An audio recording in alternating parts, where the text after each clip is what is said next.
Hello, welcome to Capturing Christianity. I'm Cameron Bertuzzi. Today, what we're doing is a debate on the resurrection of Jesus. What was required for Christianity to begin? Was a physical resurrection required? We've got some feedback. Actually, are both of you using headphones? Sorry, we didn't have this before the show started, but it sounds like it actually might have cleared up. So we'll get rolling again, and hopefully we don't have any more feedback. But so we're doing a debate today, and this is a sort of semi-formal, semi-informal debate. So we're going to do 10-minute openings followed by moderated dialogue, and we're going to try to keep it to around 90 minutes for the debate portion, and then turn it over to Q&A for, is that a dog in the background?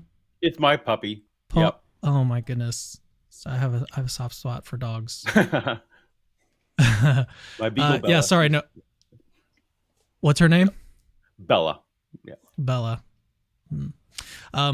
Well, yeah, so we're going to try to stick to around 90 minutes of dialogue, and then we're going to switch to Q&A with the audience. We'll see how that goes. I mean, typically with these debates and stuff, usually around the time when it's time to switch to Q&A is like when the most interesting conversation is happening. So we'll play it by ear. We'll see what we can do. But both guests today, Apologia and or Paul, we'll just call him Paul today, and Jonathan, I've got both of their information. If you'd like to learn more about either of the guests today debating, then you can learn more about them in the description of the video.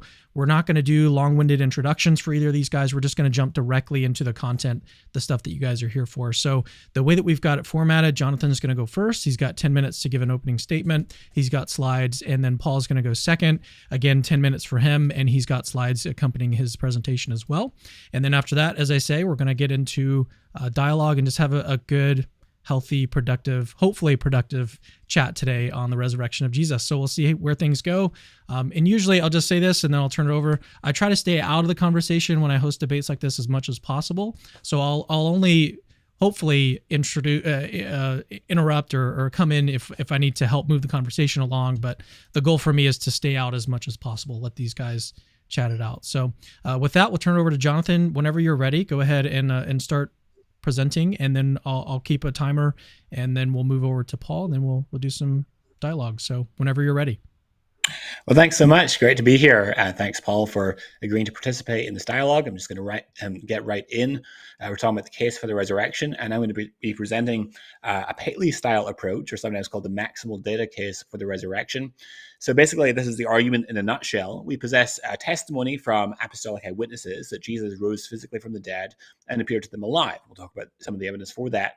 That being the case, then we are faced with a trilemma, basically what explains or gives an adequate account of the apostolic testimony that Jesus was raised from the dead. Is it that they're honestly mistaken, that they lied about it, or is it Jesus rose from the dead, or indeed perhaps a combination thereof? Now, I'm going to argue that the content of the apostolic testimony makes it quite unlikely that they were deceived. Moreover, the circumstances of the apostolic testimony makes it quite unlikely that they were deceivers. And therefore, the most probable, in my judgment, explanation is that the content of their testimony is true. So let's begin with this first contention, that we possess testimony from apostolic eyewitnesses that Jesus rose physically from the dead and appeared to them alive. And so key to making this argument will be the case that the Gospels and Acts actually reflect the unembellished testimony of those who were purportedly eyewitnesses to Jesus' resurrection. And that being the case, that gets us to a place where we can bring out the trilemma.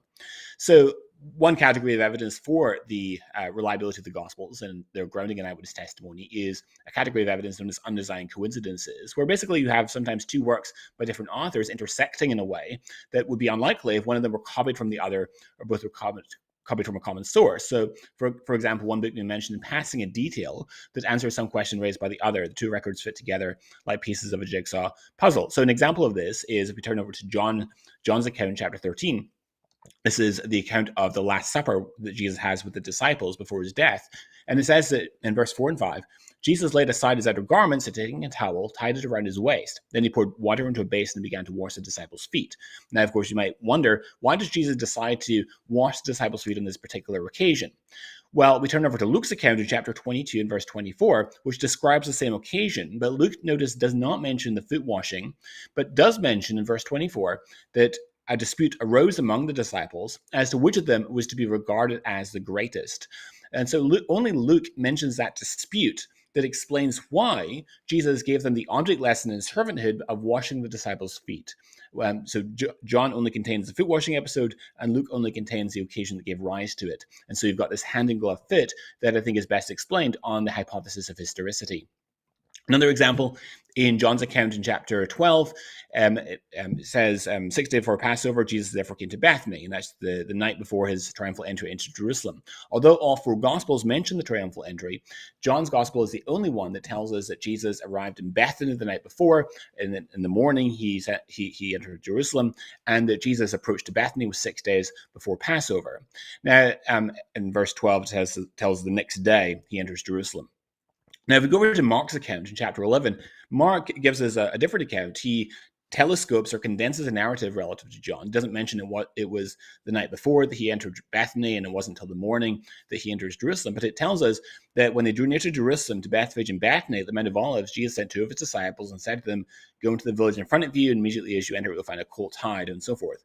Now, I'm going to propose that we can actually find each of those days in Mark's gospel, even though Mark doesn't give us that same timestamp that we find in John about the 6 days and the 5 days before Passover. So in verse 11, it mentions that he entered Jerusalem, went to the temple. When he looked around at everything, as it was already late, he went out to Bethany with the 12. So this would therefore be the evening, supposing John to be correct, 5 days before Passover. Verse 12 says, "In the following day, when they came from Bethany, he was hungry." This would be the morning, supposing John is correct, 4 days before Passover. When evening came, they went out of the city. That would be the evening, 4 days before Passover. Verse 20, as they passed by in the morning, they saw the fig tree withered away to its roots. That would be the morning, 3 days before Passover. And then you have various episodes that happen that day. And then you get to the Olivet Discourse in chapter 13, where Jesus talks to his disciples concerning the signs of the end of the age on the Mount of Olives, midway between Jerusalem, where he's been all day, and Bethany, where his accommodation is for the night. And so we can assume reasonably that he's on his way back from his accommodation, from Jerusalem to his accommodation in Bethany, and this is the evening, 3 days before Passover. And then you turn over to chapter 14, and it says, it was now 2 days before the Passover. And so it synchronizes exactly as you would expect, given the chronology of John, and does so in such a casual and undeliberate way that actually supports the historicity of the account in this very specific detail. Another category of evidence is unexplained allusions. So this is an example from Mark 15:21, where Jesus is going towards his crucifixion site, and it mentions that the Romans compelled a passerby, Simon of Cyrene, who was coming in from the country, the father of Alexander and Rufus, to carry his cross. Now, who are Alexander and Rufus? They're just name-dropped, like we're supposed to know who they are. But this name-dropping of those otherwise unknown characters who are not mentioned anywhere else in the Gospels, playing a further role in the story, I think is a mark of verisimilitude. Presumably, they were known to the original audience, but we don't know who they are today. In John 7, another example, and this is speaking about the Feast of Tabernacles. On the last day of the feast, the great day, Jesus stood up and cried out, "If anyone thirsts, let him come to me and drink. Whoever believes in me, as the scripture has said, out of his heart will flow rivers of living water." There's a problem, though. Where is this verse in the Hebrew Bible? We don't know. In fact, Leon Morris comments, he says, "One problem is the notorious difficulty of knowing what passage of the Old Testament Jesus had in mind. But the very fact that the difficulty can arise is, of course, evidence for the genuineness of the passage. It is intelligible that Jesus cited scripture in an unusual fashion. It's not intelligible that someone who was manufacturing the incident would affirm that Jesus ascribed certain words of scripture, but do it so badly that no one has been able to find the passage. Jesus presumably was giving an interpretation of some set of Old Testament scriptures, but this isn't the way you would expect a fabricator to do it." Another category of evidence is artless similarities, which basically refer to the casual consistency with which a character is portrayed across different episodes involving the character and across the four Gospels. So an example of this is in John 7, we read that Jesus answered them, this is after he's been challenged about healing someone on the Sabbath day, "I did one work, and you all marvel at it. Moses gave you circumcision, not from Moses, but from the fathers, and you circumcise a man on the Sabbath. If on the Sabbath man receives circumcision so that the law of Moses may not be broken, are you angry with me because on the Sabbath I made a man's whole body well?" And so we can see from the context that Jesus is making reference to the healing of the paralytic that evoked the beginning of persecution against him by the Jewish authorities. And the reason for that is that it took place on the Sabbath. And in Luke 13, this is a different episode, not the parallel. We read, again, Jesus is challenged on a different occasion for healing someone on the Sabbath, this time a woman that's bent over and can't stand upright. And the Lord answered him, "You hypocrites, does not each of you on the Sabbath untie his ox or his donkey from the manger and lead it away to water it? And not this woman, a daughter of Abraham, whom Satan bound for 18 years, be loosed from this bond on the Sabbath day?" So notice the similarity between those two pericopes. You've got an accusation of hypocrisy concerning Sabbath practice coupled with a pun. So in John, the pun concerns circumcision, cutting off part of a man on the Sabbath, versus Jesus making a man whole on the Sabbath. Whereas in Luke, the pun compares untying an animal on the Sabbath versus Jesus loosing the woman who has been bound for 18 years. And so you can see the parallel in the way that Jesus speaks. These come from the one and the same mind.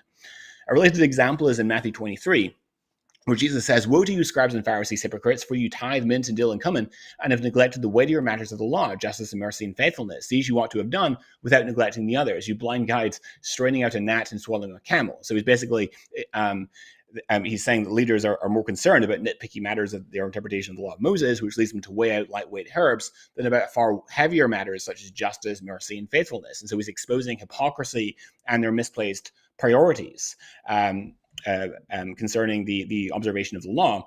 And he does so consistently using these witty word parallels: untying an animal versus untying a person, circumcising versus making whole, light versus heavy. But that again seems to come from one and the same mind. And so what's the significance of this evidence then? Well, an avalanche of varied cumulative evidence, I would argue, and this is just the pinnacle of the iceberg, demonstrate that the Gospels and Acts are based on the testimony of eyewitnesses, and they're substantially trustworthy.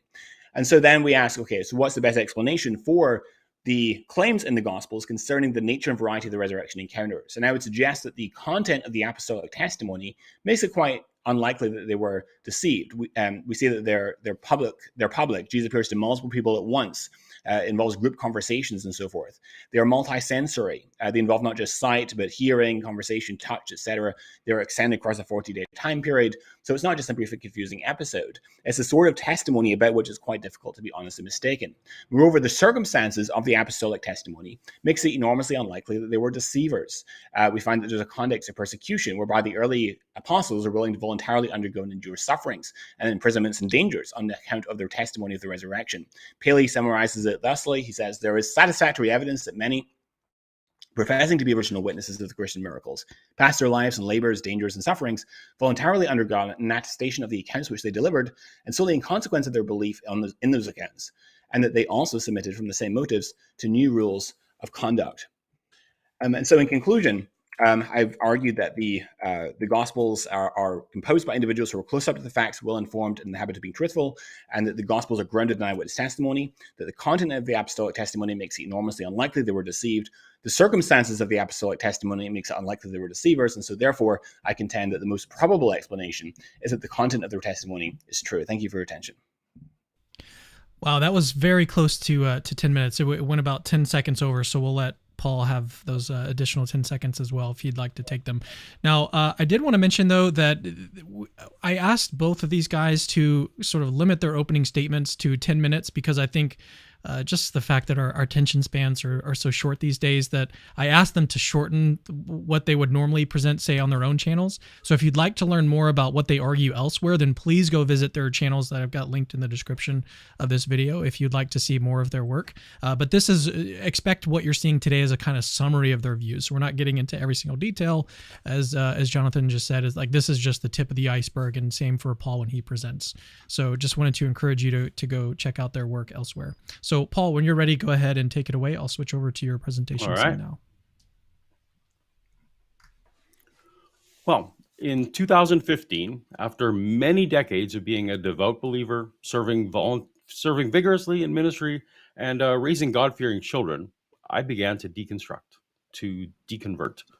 A mentor of mine, who happened to be my very first Bible quizzing coach, he was home on furlough from his missionary work in Japan, and he heard that I was faltering. He heard that I was struggling, and he took me out for a coffee specifically to challenge me with one thought.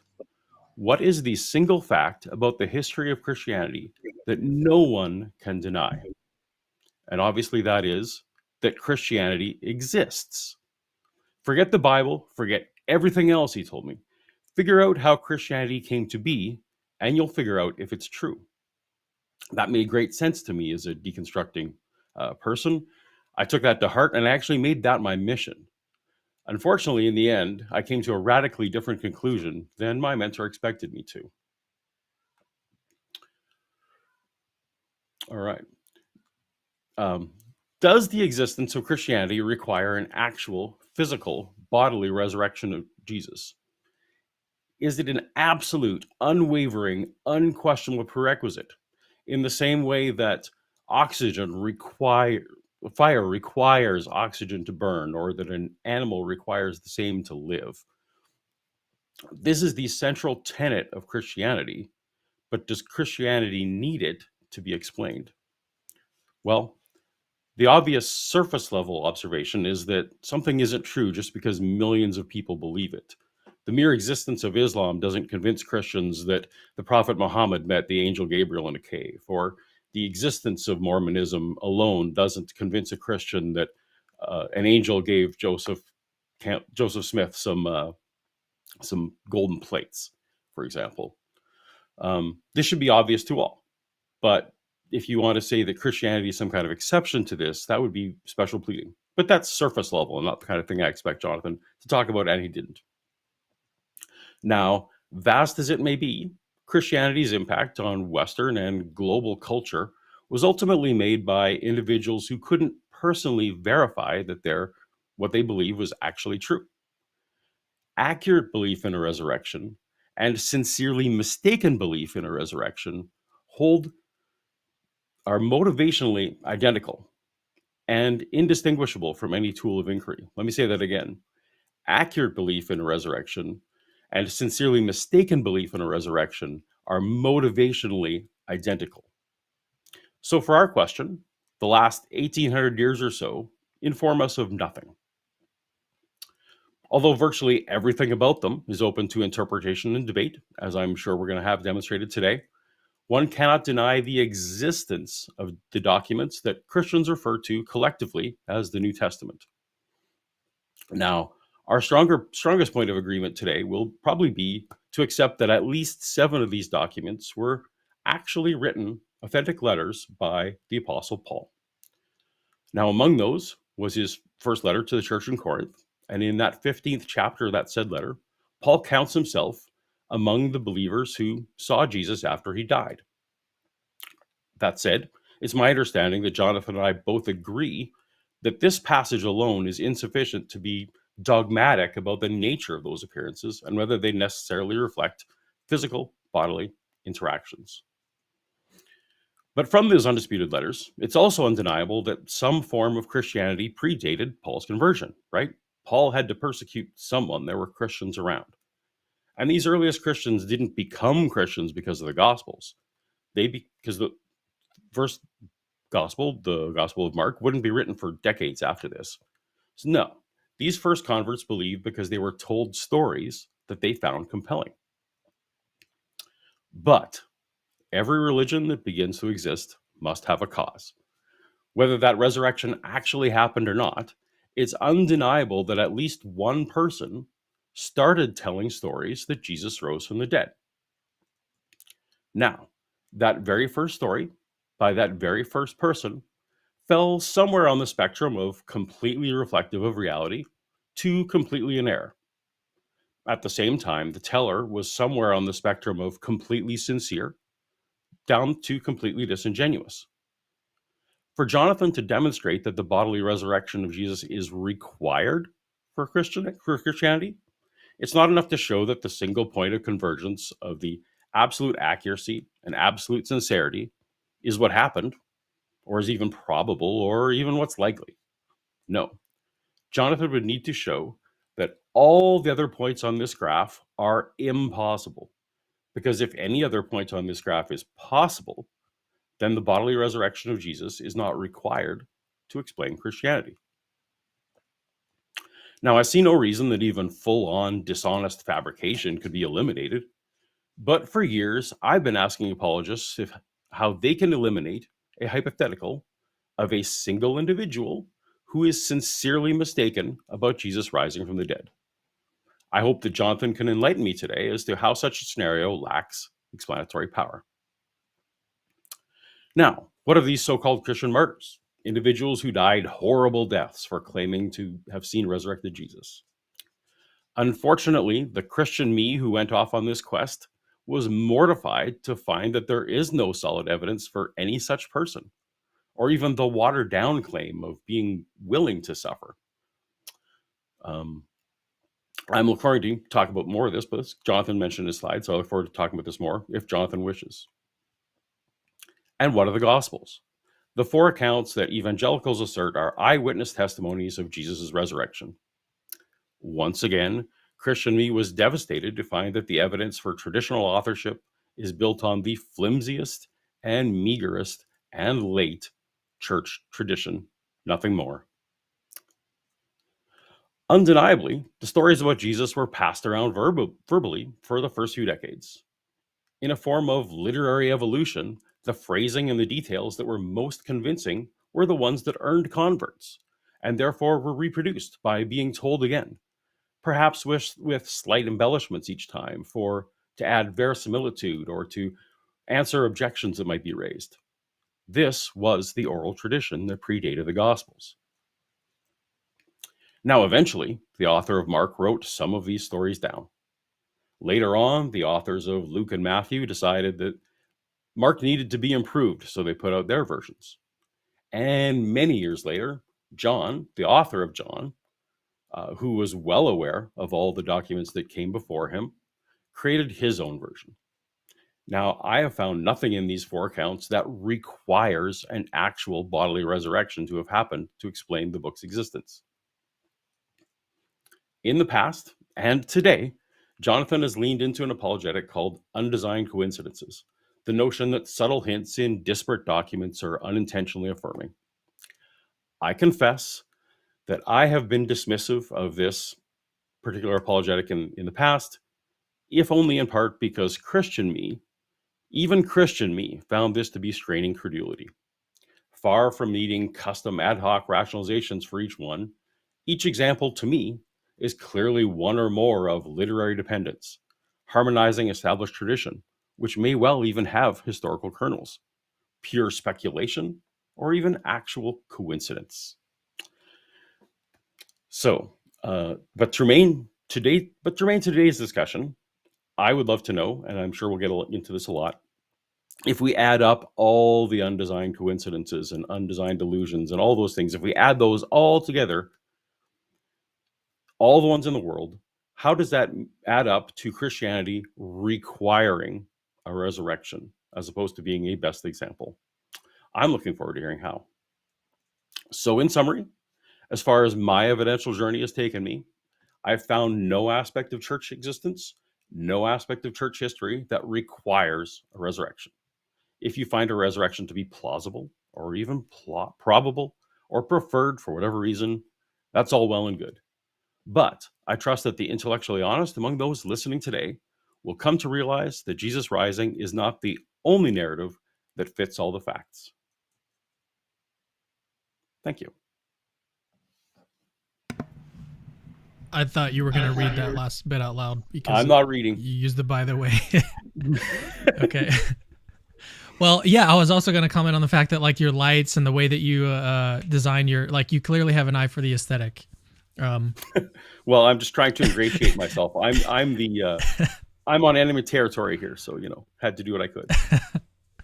All right. Well, now what we're gonna do is turn it over to not live. I was gonna say live Q&A, but Q&A comes later. We're gonna do some moderated dialogue. So about say about a little over an hour of just moderated dialogue between my two guests, Jonathan and Paul. So, Jonathan, why don't you go ahead and share your thoughts, and then we'll let the conversation happen organically. Sure.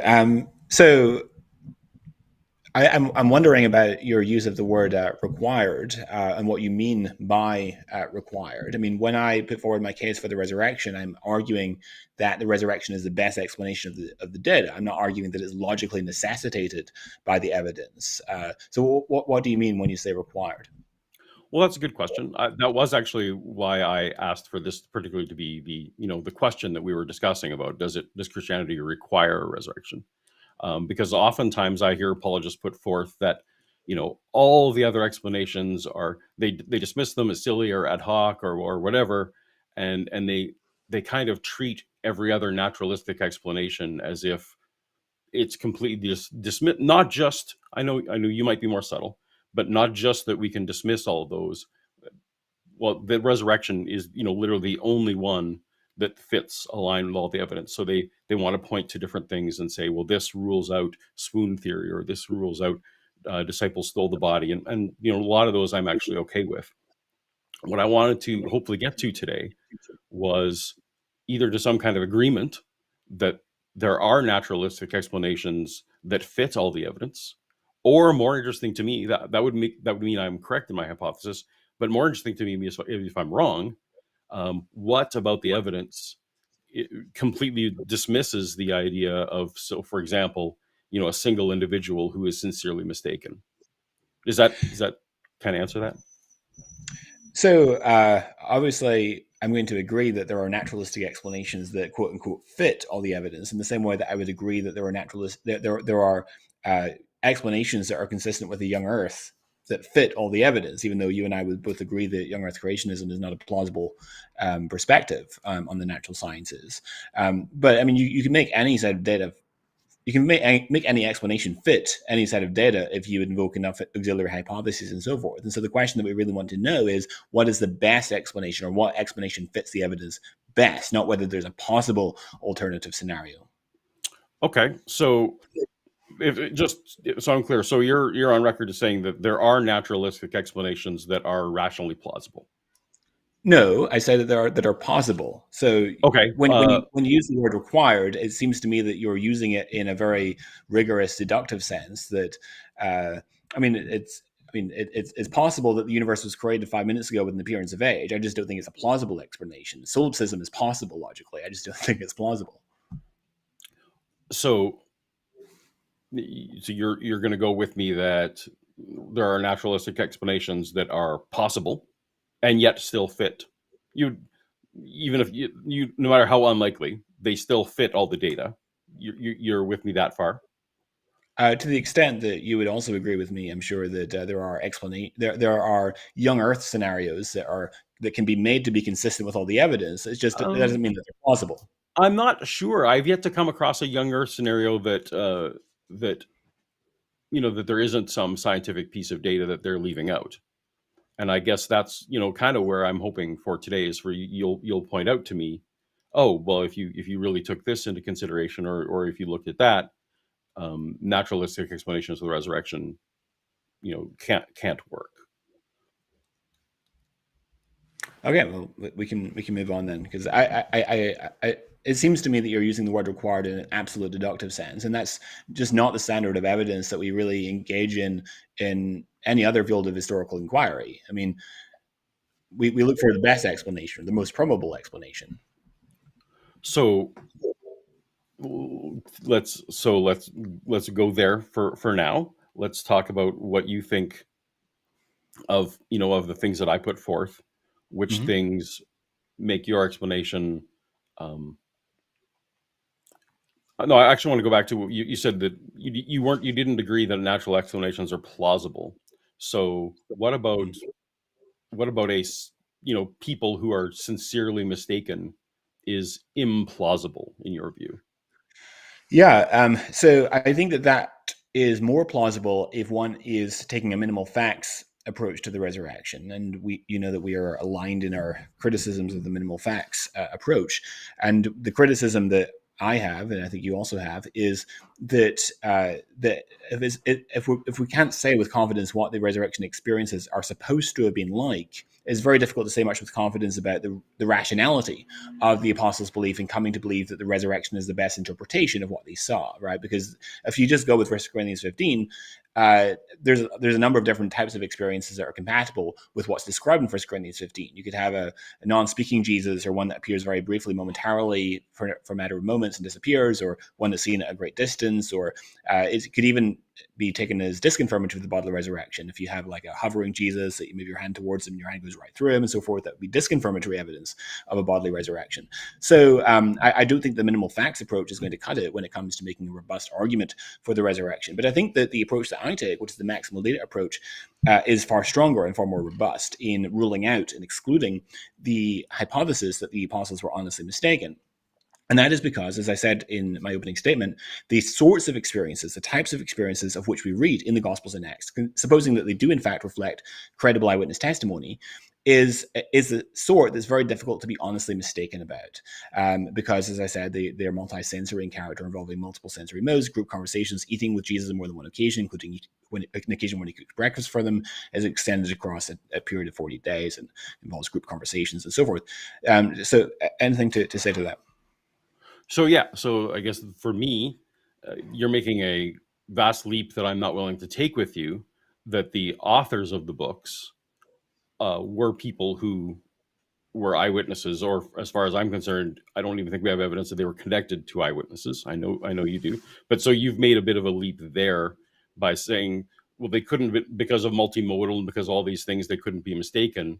And so for me, I see no reason to rule out that the Gospels are, as I talked about, literary evolution. That these were Okay. that this was the codification of stories that were told for decades, and the ones that were best able to convert people to Christianity were the ones that were kept and eventually written down. So would you agree with me that, supposing the premise to be correct, that the Gospels and Acts actually do reflect the testimony of eyewitnesses, and that what we have in the resurrection accounts actually does reflect the unembellished testimony of those who are purportedly eyewitnesses of the resurrection? Do you agree with my assessment that that renders the hypothesis of the disciples being honest and mistaken quite unlikely?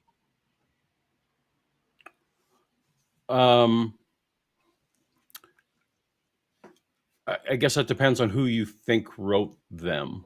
So supposing, for example, that John wrote John, for example. So there you have it. That if John wrote John, yes, I would say that it is unlikely that it's whole cloth fabricated. Okay. So that would be one argument. We can tease out the details there, and of course, I'm prepared to defend that the Gospels and Acts actually do reflect eyewitness testimony. But there's another argument as well, which I would supplement that with, which I also think significantly undermines the hypothesis of the disciples being honestly mistaken, and that is this. So Paul in 1 Corinthians 15, as you know, describes Jesus is the first fruits of those who've fallen asleep. In other words, he's the fulfillment of the first fruits feast. And the idea is, so in Leviticus 23, the first fruits feast was when it would celebrate that the first fruits of the harvest, which was the guarantor that the remainder of the harvest was yet to come. And Christ is supposed to be the fulfillment of that imagery, because he is the guarantor of the general resurrection, because he was raised from the dead to glory and immortality. That is the guarantor, if you will, that the general resurrection will also take place in due course. And in Leviticus 23, the Feast of First Fruits is supposed to be celebrated on the day following the first Sabbath following the Passover, which would make it the Sunday. And of course, according to all four Gospels, Jesus' resurrection takes place on the first day of the week, the Lord's Day. In fact, right from very early on, right from as far back as we can trace, and quite unanimously, there doesn't seem to be a competing tradition, the early Christians changed their sacred day from the Sabbath to the Lord's Day. And the explanation for this is consistently given by the Church Fathers, is that's the day that Jesus rose from the dead. You can find this is assumed, presupposed in Revelation. When John says, I was in the Spirit in the Lord's Day, it's presupposed in Paul, because Paul alludes to gathering a collection together on the first day of the week, is also in Acts. And so that also, because of the theological import of Christ's resurrection on the Lord's Day, the first day of the week, and its correspondence with the Feast of First Fruits, that also, I think, undermines or is evidence against the hypothesis that they were honest and mistaken, because it points to design. And so the question becomes, what's the locus of the design? Is it God, or is it the human authors? Well, again, you're jumping to where I can't go with you, and like, so for example, like Paul wrote 1 Corinthians. Stories have been circulating for decades. If Paul was written in the 50s, already for decades the stories were circulating. So the Sunday tradition was well established at that point. So that was just part of what Paul inherited as part of his Christianity. Paul can't attest to what day Jesus rose from the dead. I think you would agree to that. But Paul does attest. Sorry, go ahead. But Paul can't attest what day Jesus rose from the dead, even if Paul had an actual bodily experience with Jesus. His experience didn't have anything to do with that first resurrection, so Paul couldn't be attesting to the day. And then, in terms of, you're talking about whether all the disciples, could sincerely be mistaken. I always want to know how many did there need to be for these stories to have spread? And I think that there really only needed to be one sincere person to be adequate for these stories to eventually spread. Um, and so, you're jumping a little bit far for me on this whole idea that the apostles couldn't be mistaken. I'm first of all, I don't even I'm don't love the word apostle because it sometimes conflates who the gospel authors were, and it sometimes conflates the 12, and it sometimes conflates, you know, James' brother Jesus and Paul and all those kind of things. I don't know if I can, even for myself, keep ourselves to eyewitnesses or not eyewitnesses and that kind of thing. Um, but I don't know that the gospels aren't merely codification of these stories that were told for decades. Do you agree with me, right? That for the first X number of decades, the Christianity was spread orally, not written down. Correct. I do, however, think that the Gospels and Acts are not the end result of a long chain of oral transmission. I don't think that they've been through many hands. I think that they are written by individuals who are either eyewitnesses themselves or people who are closely associated with eyewitnesses. And that is, sorry, go ahead. Hmm. So, what would be the explanatory difference between, for example, you have a lot of these undesigned coincidences and a lot of these illusions and all these kind of things. What would be the difference that someone like us today would be able to say that, oh, that was a story that had a kernel of historical truth and then, grew versus an actual eyewitness testimony? How could someone today tell the difference between those two scenarios? So it's the sheer number of cases of confirmation, both internal and external confirmation of the Gospels and indeed the Book of Acts, that suggests to me strongly that whoever wrote those sources, whoever wrote those documents, are close up to the facts. They're well informed. They're in the know about what Jesus said and did, and know very, very specific details. I give the example of John knowing the specific day on which Jesus entered Bethany and the day in which he entered Jerusalem, 6 days and 5 days before Passover, respectively, and Mark knowing the day in chapter 14 as well. And so it's that level of specificity and so many examples of it that we can historically confirm suggests to me that we're dealing here with very, very credible testimony. So, may I give a short example of something? May I use 90 seconds of our time to give kind of an example of a sort of counter example? Is that cool with you? Go ahead. So, uh, when some people know that I used to work for George Lucas and Lucasfilm, and so I have a lot of examples from the realm of Star Wars because it's something I used to do day to day. So, in the film Revenge of the Sith, and I'm sorry for those of you who don't know the film, but that's fine. In the film Revenge of the Sith, in the opening scene, Anakin and Obi-Wan rescue Palpatine, and there's no other Jedi in the room. He's alone in the room. If you read the novelization of Revenge of the Sith, in the room is a Jedi named Shaak Ti. Now, these are apparent contradictions between the novelization and the film. There was a animated series which came out shortly thereafter, Genndy Tartakovsky's Clone Wars series. Now, that same story is retold in that series. Actually, it's not the same story. There's a story that happens around in the same battle, and during that battle, General Grievous comes across Shaak Ti, grabs her, and ties her up so she's unable to continue. Now, none of these three stories reference each other. But if you look at these various details, it actually explains why Shaak Ti was present for a while in that room in the novel. But when you got to the film, Shaak Ti wasn't there because General Grievous had gone and tied her up. Now, that sounds to me identical to the kind of things that are presented with undesigned coincidences. From my perspective, when these oral traditions were being spread, people may have raised objections and said, well, you know,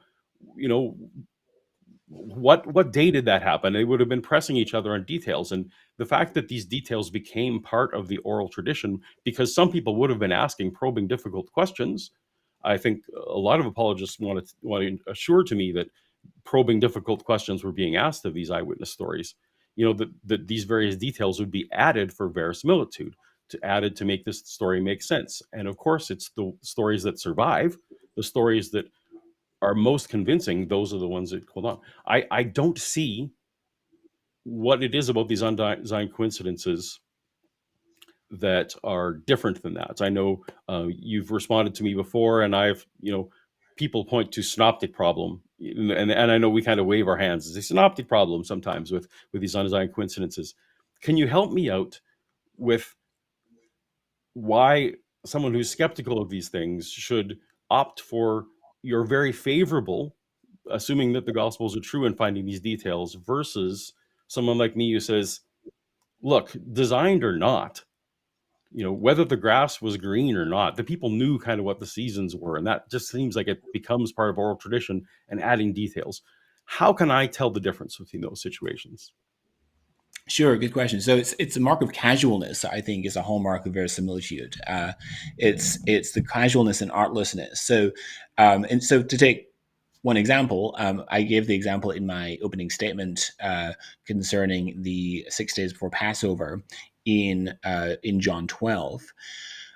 So in John 12, verses 1 and 2, where it says 6 days before Passover. So it's the only gospel account that gives us that extraneous, very specific detail. And then John's also the only gospel account that tells us that the arrival in Jerusalem was the following day, so 5 days before Passover. Now, if you go over to Mark, the accounts are different in that Mark telescopes or condenses, collapses the narrative relative to John. He just mentions that they drew near to Jerusalem, to Bethphage and Bethany at the Mount of Olives, and then Jesus sends his two disciples and so forth to get the colt. And so these accounts seem to be at least partially independent of one another. And in verse 11, you've got it was already late to send to Bethany. He went out to Bethany with the 12, the evening of 5 days before Passover. In Mark 13, which I mentioned before, it doesn't even specifically say this is the evening 3 days before Passover. It's a reasonable inference that's drawn from the fact that the Mount of Olives is midway between Jerusalem, where he's been all day, and Bethany, where his accommodation is for the night. So it doesn't look like, and remember, Mark doesn't mention John doesn't mention that other timestamp that we find in Mark 14, verse 1, about it being 2 days before the Passover. And Mark doesn't mention 6 days before Passover or 5 days before Passover in his chapter 11. And so it doesn't look like John is trying to explain Mark or is trying to dovetail with Mark, because readers usually pass over these without noticing them because they're so subtle and so difficult to pick up on. It wasn't discovered, to my knowledge, until the likes of William Paley and John James Blunt started publishing on these undesigned coincidences. So it's very, very casual and very subtle. So I guess you didn't quite answer for me what the difference is between, two branches, as it were, of an oral tradition that, let's say, even has some historical core to it. I think that Jesus probably was crucified, so there would have been an actual historical chronology of how that week played down. What is the difference between, again, this arising from a common oral tradition versus that they necessarily had to be eyewitnesses? Okay, so just a few points. And if anyone wants like the detailed discussion of this, I have a 6-part essay responding to Richard Carrier, who also has made this point. So it's on my website, so go and check that out. But just briefly, a few points. First of all, there are sometimes discrepancies between these accounts, which suggest that we're not that they're partially independent. So, for example, that to go back to the example I gave with the 6 days before Passover in John 12. So there's a small discrepancy in Mark chapter 14 and John 12, because in John 12 the feast that takes place and the anointing of Jesus in Bethany takes place before the triumphal entry, whereas in Mark, the anointing takes place after the triumphal entry in chapter 14. And it doesn't look like that one of those sources is intending to narrate achronologically. It seems to be a very minor good faith mistake as to the order of events. And so that also, I think, strengthens the case for undesigned coincidences when you have these minor discrepancies between the accounts. Also, right, kind of a heads you win, tails you invoking lose thing. oral tradition. I'm sorry? Oh, sorry. it's kind of a heads you win, tails you Yeah. lose thing. Both discrepancies and Well, I I do think the this. same thing.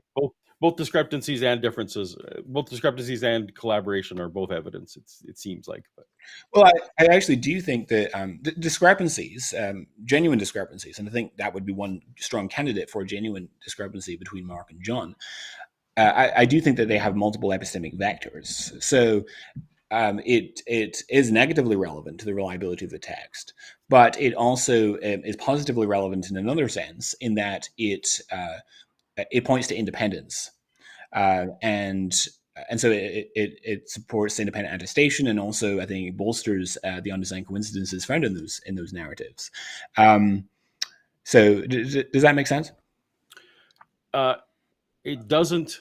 It doesn't really answer my question of what would be. So you just say casualness. So casualness is the answer of how we know the difference between just people who are telling the same story in different ways, versus eyewitnesses who were there. I guess is that what it comes down to? Well, there's a number of points. So that's one of them.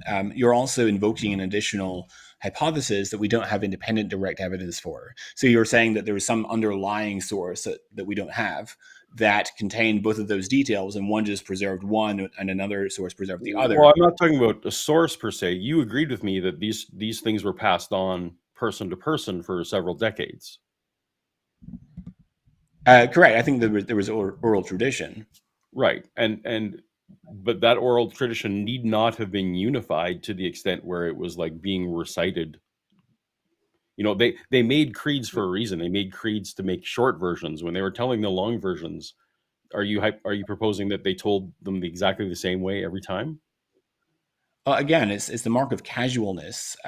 So in the case of, to take another example, so in one example that we've talked about before is in John 6:5, you have or verse 4 rather, you have John 6:5, you have Jesus asking Philip where do we send the people to buy bread, and you wonder, why does Jesus turn to Philip in this particular case? And you learn in John 12 that Philip's from the town of Bethsaida, and you only learn in Luke 9 parallel account that Philip's the events taking place in Bethsaida, and so that illuminates, even though Luke doesn't mention Philip in that Sure, context but at all. let me grant you that Philip was from Bethsaida, and absolutely Jesus turned to Philip at that time, and that was a real historical thing that happened. Yeah. So Jesus turned, and but what makes that? Could that not have been part of an oral tradition that later got codified, versus that the person who wrote it down was associated with an eyewitness? Well, again, we're looking for the best explanation, not what is possible, but what's reasonable, what's plausible, and it's the mark of casualness. So John doesn't mention Bethsaida saying the miracle story, which you would expect him to include if he's emphasizing Philip because Philip's from Bethsaida. You would expect him to mention Bethsaida saying the miracle story, but then he buries in another chapter, in chapter 12, and also in chapter 1, that Philip's from Bethsaida. It's your explanation is possible. I just don't think it's the most probable. No, but I'm with you. I'm actually saying there's a historical core. That's where Philip's from, and so that the author of John probably was not in any way trying to clarify anything. He was just honoring a historical kernel that is true. Right. But that doesn't mean that the author of John was a witness to this event. That just means that he's aware of the historical kernel of truth that Philip was from Bethsaida. But right? you do have very specific details that are preserved. So the identity of the disciple Jesus turned to at the feeding of the 5,000, the specific number of days before Passover Jesus entered Bethany, and so forth. That's a level of specificity which I doubt was preserved in these oral traditions that were circulating in the early years of Christianity. I don't think that the early. I don't think that the oral traditions are some sort of mega gospel that contains all of the accounts that we have in the Gospels with all the details just in one big, huge gospel. Rather, you would have the stories that are in circulation, and the stories across the four Gospels concern the feeding of the 5,000, which is the only miracle aside from the resurrection, which is actually found in all four Gospels. The details are often different, and there are minor apparent discrepancies, or what I call reconcilable variations, which also supports the independence of these accounts. So I don't think that that the accounts of the feeding of the 5,000 are all drawing upon a common oral tradition. And then furthermore, there's often cases of undesigned coincidences between different pericopes. And so even supposing that you have different oral traditions that contained these different pericopes, you would still have the undesigned coincidence. Right. So you, for example, you talk about how could they have known what Herod was saying to his servants, and the answer comes from a different gospel where the servant, we find out later that one of the servants was, part of the church, for example. Mm-hmm.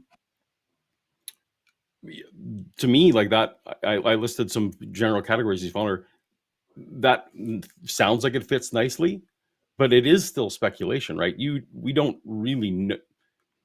We're speculating that is one possible way that the author of Matthew could have known, and forgive me if I'm getting which gospel it was wrong, the author of that gospel, who recorded what the servants Herod was saying to the servants, like a lot of those fall under, to me, speculation. And so I guess we're going to have a bit of a difference here between what is compelling and what's not, I think, because I think you're coming from these gospels from looking for ways to affirm them, and I'm wanting them to present themselves on their own merit. So let me just shift the conversation a little bit differently, if I may, and we can come back to this. I'm totally cool with coming back to this. What I wanted to do was grant you some stuff. I wanted to perhaps grant that all of the undesigned coincidences, are as you say, they are because someone told the true story somewhere. I'm not necessarily going to go all the way that was eyewitness, but they're all true because the stories that eventually came to the gospel writers were true. How does that tell me that a resurrection happened versus that these stories, that it merely could have been people telling stories that it happened, right? What's the undesigned witnesses, as far as I can tell, aren't related to the actual resurrection appearances. The resurrection appearances don't corroborate each other. They don't, at least in my view, they don't attempt to tell the same story. They seem to be trying to elaborate on what 1 Corinthians 15 says. Let's assume that, like, all that stuff about Jesus's ministry, that all actually happened exactly as is in the gospel. All that ministry stuff happened. How does that get us to this resurrection question? What am I missing? How do I connect the dots? Okay, so let me just back up a little bit and address one thing you said before, and I'll come directly to that question. You mentioned the undesigned coincidence between Matthew 14 and Luke 8. So Matthew 14 mentions that Herod spoke to his servants concerning Jesus, saying, "This is John the Baptist. He's been raised from the dead. That's why these miraculous powers are at work in him." Now, although Mark also contains that same pericope about Herod's statement, Matthew alone adds the expression "to his servants." And so this suggests that even though you have partial dependence between the accounts, unquestionably, there also seems to be a level of independence as well. This is a very common false dichotomy that New Testament scholars make, is that they draw this false dichotomy between dependence or no dependence. And I think that's a false dichotomy. You can have partial dependence and partial independence. And the use of the phrase "to his servants," which corresponds so well and casually with Luke 8, first 3 verses, where it mentions among the female disciples of Jesus, Joanna, the wife of Huzzah, Herod's household manager, supports that Matthew has independent knowledge besides what he's read in Mark. I also think that so there's many categories besides undesigned coincidences, right? There's also extra biblical confirmations and plenty of those. And so that also, I think, bears on the prior probability in terms of the explanation we give for accounting for the undesigned coincidences, that it supports the testimony hypothesis over the underlying source or oral tradition hypothesis. Coming back to your question that you just raised, in terms of... I'm going to derail my question sorry. So yeah, William Lane Craig and others, posit that, for example, the story in Matthew, where there's Roman guards, and we learn about the Roman guards and that they were paid off and all that kind of thing. William Lane Craig and other evangelical scholars will acknowledge that was, whether it was true or not, that was added in Matthew to answer stories that would have been going around that the disciples stole the body. So that story was included, true or not, to answer objections. I just, when you bring up, this example, the same example you just gave, I guess I can't see how that automatically falls outside of a different category, where the author of Matthew isn't attempting to overcome some of the shortcomings in Mark. Um, do you, do you disagree that that was a thing that happened, like that So things were added in response to objections? I do. Well, I don't think any false things were added in response to objections, but um, so in Matthew, yeah, so you've got these two different hypotheses. Either Matthew is including this expression to his servants, which is not found in Mark, because he's just making that up. He read Mark and then he added those statements, and so you've got a redaction at that point. Or you've got the hypothesis of historical reportage that Matthew actually has independent access to the real events, and so he includes it for that reason. And so to evaluate between those hypotheses, you can look at what we have in Luke, where you have this very casual reference that's completely unconnected in chapter 8 to Joanna, the wife of Huzzah, Herod's household manager. And so then that illuminates, oh, that's how Matthew could come to know what Herod was saying to his servants, and moreover, how why Herod was talking to his servants concerning Jesus. One of Jesus' female disciples is married to someone in the highest ranks of Herod's employment. So that would be how I would distinguish between those hypotheses. I mean, it's not. I'm not saying that it completely nails it, but I just think that is some evidence that is more likely on the hypothesis of historical reportage and independent access to the events than otherwise.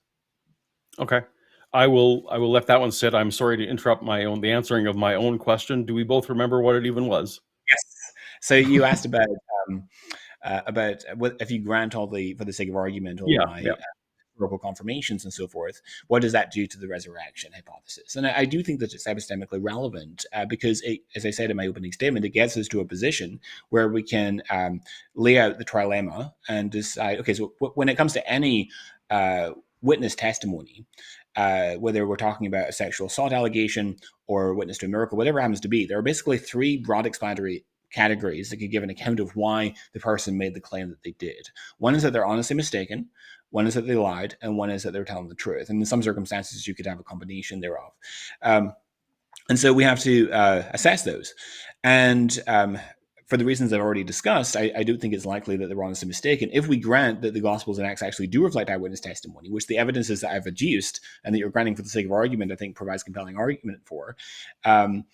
If we grant that, then that renders it quite unlikely that the apostles were honestly mistaken, because it shows and suggests very strongly that the accounts in the Gospels and Acts concerning the nature and variety of the resurrection encounters actually reflects the unembellished testimony of those who were purportedly eyewitnesses.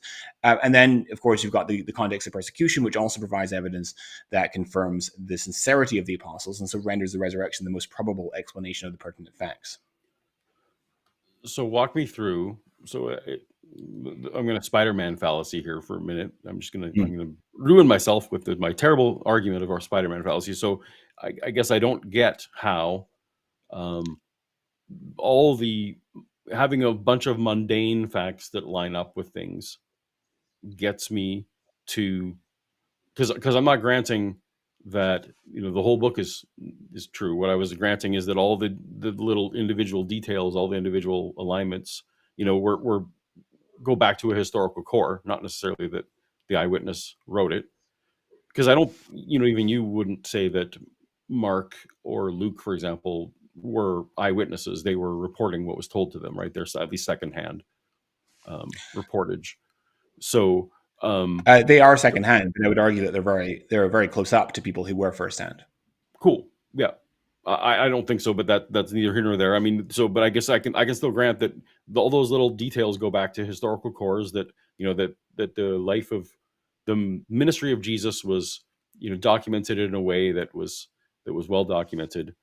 I don't get how that tells me that the other part of the story is true. So we look at a lot of, in historical writing, there's embellishments. Now I know that people think that the Gospels aren't of the genre that includes embellishments, although Mike Lycona would disagree, and others.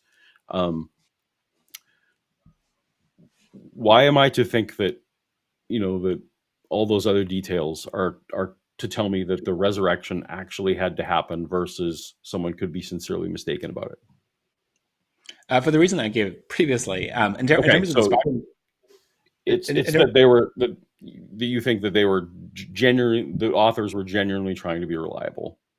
Exactly. That's what the evidence that you're granting for the sake of argument, I think, shows. Okay. And I hope that the audience would, go along with me that I don't see how that crosses any kind of threshold. I don't see how adding all those things up gets me over any kind of threshold that the person necessarily had to be an eyewitness. I don't see how that can't be, again, kernels of historical truth, details added for pure verisimilitude, details added to answer objections. These all seem, I don't see how anyone can ever take sincerely mistaken off the table when it comes to any story. I might be inclined to agree with you that it's consistent with mere kernels of truth.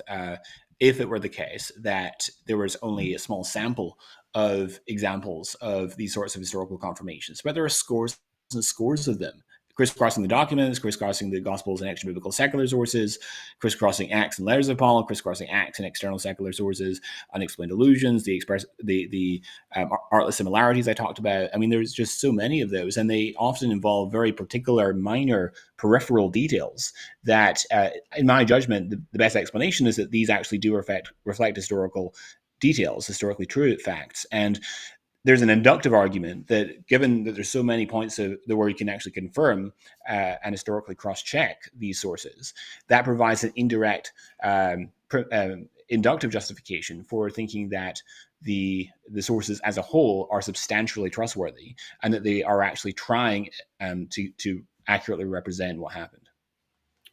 So, one example you gave an illusion was Rufus, and I forget the name of the other individual in the verse. Alexander Rufus, thank you. Alexander Rufus, and you had said, well, if he includes these details, wouldn't that be the kind of detail that someone could check up on or know about it? And again, this to me just lies in the. I don't see why this can't be someone adding details for verisimilitude, whether or not Alexander Rufus were actual people, because again, we are talking decades later. We don't know if these people were still around or still well known or whatever, or how am I, how are we supposed to rule out the idea that Alexander and Rufus totally started spreading when the stories about Jesus started spreading, that they didn't insert themselves into these stories for the sake of attention, and it became part of the oral tradition that they were there.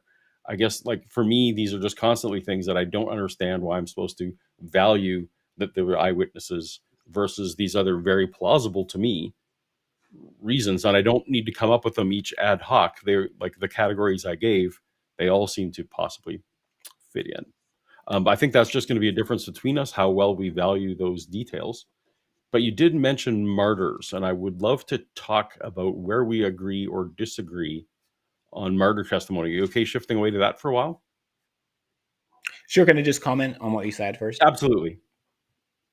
Yeah. So, in terms of the Alexander and Rufus incident in Mark 15, and I gave that as an example of an unexplained allusion, the argument is not merely that these would presumably have been individuals that are known to the original audience. And if you're trying to make up a story or fictionalize a narrative, you try to minimize unnecessary details, especially not include things that can be checked up on. And so, it has a ring of verisimilitude for that reason. And then also, the reason that it has a ring of verisimilitude that I stressed in my opening statement is that Rufus and Alexander play no further role in the Gospels, or for that matter, in the Book of Acts. And so you would suspect, under the sort of scenarios that you provided, that there might be some further connection that these individuals have to the story in some capacity, and they just don't. And so, again, while your explanation is possible, I don't think it's a reasonable or plausible one. It seems to me to be ad hoc. And I think that you often equivocate between having a possible explanation that's logically possible versus one that is reasonable and plausible based on the data that we're observing. Well, we are coming at these with very different hypotheses, right? So my hypothesis is, does this look like stories that were told for a long time and then written down at different times by different authors with different agendas? And all of these things scream to me, yes, that's what happened. But I also agree that that they were actual eyewitnesses. Also fits the data, right? Like, I'm not trying to deny that that these being actual eyewitness accounts doesn't match the data. That we would agree, though. So I have a stumbling block that you don't have, and that is that I don't accept miracle claims without significant evidence that overcomes my worldview. Right? I don't. I'm not a naturalist in the sense that I'm not a philosophical naturalist that denies that supernatural can happen. I just think it's the least possible. It's the least likely thing that can happen. And from my study of history, it also seems to be a thing that history can never actually give us adequate information, So, adequate evidence to overcome, that objection. It's someone's sincerely mistaken, to me, is always going to be more likely that a miracle happened. right, and So that's a very important difference. And so there's basically two issues here that we should discuss. There's the David Hume issue that you just alluded to, and then there's the argument from martyrdom. And I would like to, if we can, discuss both. Which would you like to begin with? whichever order you like, I'm cool. Okay, let's start with martyrdom and then move on to David Hume. Okay. You can. Where do we agree on martyrdom? I've heard you say some things about martyrdom. It sounds like you might agree with me. For example, that Peter and Paul, if Nero actually looking for scapegoats, that Peter and Paul's martyrdom can't tell us a lot about what they believed or what they were willing to recant. Am I right in thinking that we might agree slightly there? Yeah. I take a slightly more nuanced argument for martyrdom than you'll hear from some other apologists. So I'm not arguing for the specific martyrdom of the apostles as evidence for their sincerity. I think that we do have good evidence for the martyrdom of Peter, Paul, James the son of Zebedee, James the brother of Jesus, and that's about it. Yeah. And as you rightly, We agree. as you rightly said. As you rightly said, so Tacitus tells us that in 64 AD there was a fire that broke out in Rome, and there was this rumor circulating among the Jews that the fire had been the result of an order by Nero himself, and so he had to find a scapegoat to blame for the fire. And so he said, well, the Christians, they've angered the gods, they're to blame for the fire, go get them. And so Christians were persecuted fiercely under the Emperor Nero from 64 AD onwards. And Peter and Paul, as you rightly said, seem to have got caught up in that persecution. And it seems that Nero's motivations for persecuting the Christians was not so much theological precision, but rather it was political. He needed a scapegoat. So I do think that does reduce the evidential value of the specific fact that they're martyred. There's no reason at all, in fact, some reason to think otherwise, that the apostles that were persecuted under Nero, Peter or Paul, etc., were given no opportunity to recant. There's reason to think that they probably weren't given opportunity to recant, and no reason to think that there is. So we agree there. The way that I would structure the argument for martyrdom, and I do have an essay on my website if anyone wants further details on this, is the way that Paley structured the argument. I read a quote from Paley earlier that the early apostles were willing to voluntarily undergo and endure sufferings, hardships, imprisonments, dangers, and so forth on account of their testimony. And that goes a long way towards establishing, it doesn't prove, but it goes a long way towards establishing that they were at least sincere. And we have good reason to think that the book of Acts is substantially trustworthy, that it was written by a traveling companion of the Apostle Paul. And we have accounts in the book of Acts concerning the imprisonment of John and Peter, for example, the stoning of Stephen, although he wasn't necessarily a resurrection witness, but it does show you the general context of persecution. You also have tremendous evidence for the persecutions of Paul, especially in Paul's own letters, as well as Acts and Clement of Rome, etc. And I think that Paul's Acts 9 conversion experience on the road to Damascus also provides you with some independent confirmatory evidence for the resurrection. So it's the general context of danger and persecution and imprisonments and so forth that I would appeal to more so than the specific martyrdom of any one apostle. Does that make sense? It makes sense. I have two follow-up questions, and one is going to be assuming Acts is reliable, one's going to be assuming it's not. So let's say we're setting Acts aside for my first question. Acts aside, what are the names of any eyewitnesses to resurrected Jesus who we have record of them going out and preaching? and like accurate, what we would consider to be reliable evidence. What are their names? How do we know they actually preach and put themselves on the line like you suggest? So I'm not going to grant you Acts aside, because I think that the evidence is overwhelming for Luke Acts being reliable. So the evidence is entirely in Acts. Correct. Okay, the evidence is entirely in Acts. We do also have, Clement of Rome does make allusion to it in chapter 5 of First Clement as well. Yeah, I don't think Clement was in a position to know firsthand, and I would think you probably agree with that. It's debated as to whether Clement knew the apostles firsthand. I tend to think he did, and there's a number of reasons I have for that. It seems to me to be quite plausible that the Clement, for example, mentioned in Philippians 4 is Clement of Rome, especially given that Philippians was written from Rome during Paul's imprisonment. Gotcha. Yeah, you're not surprised to hear that I have the opposite view, but that's all fine. Well and good. So only Acts tells us that there are eyewitnesses who actually were willing to put their lives on the line. So, in the spirit of "for the Bible tells me so," that's the same author of the book of Luke. So, it's all really one big book, so it's all part of the same thing there. But that's fine.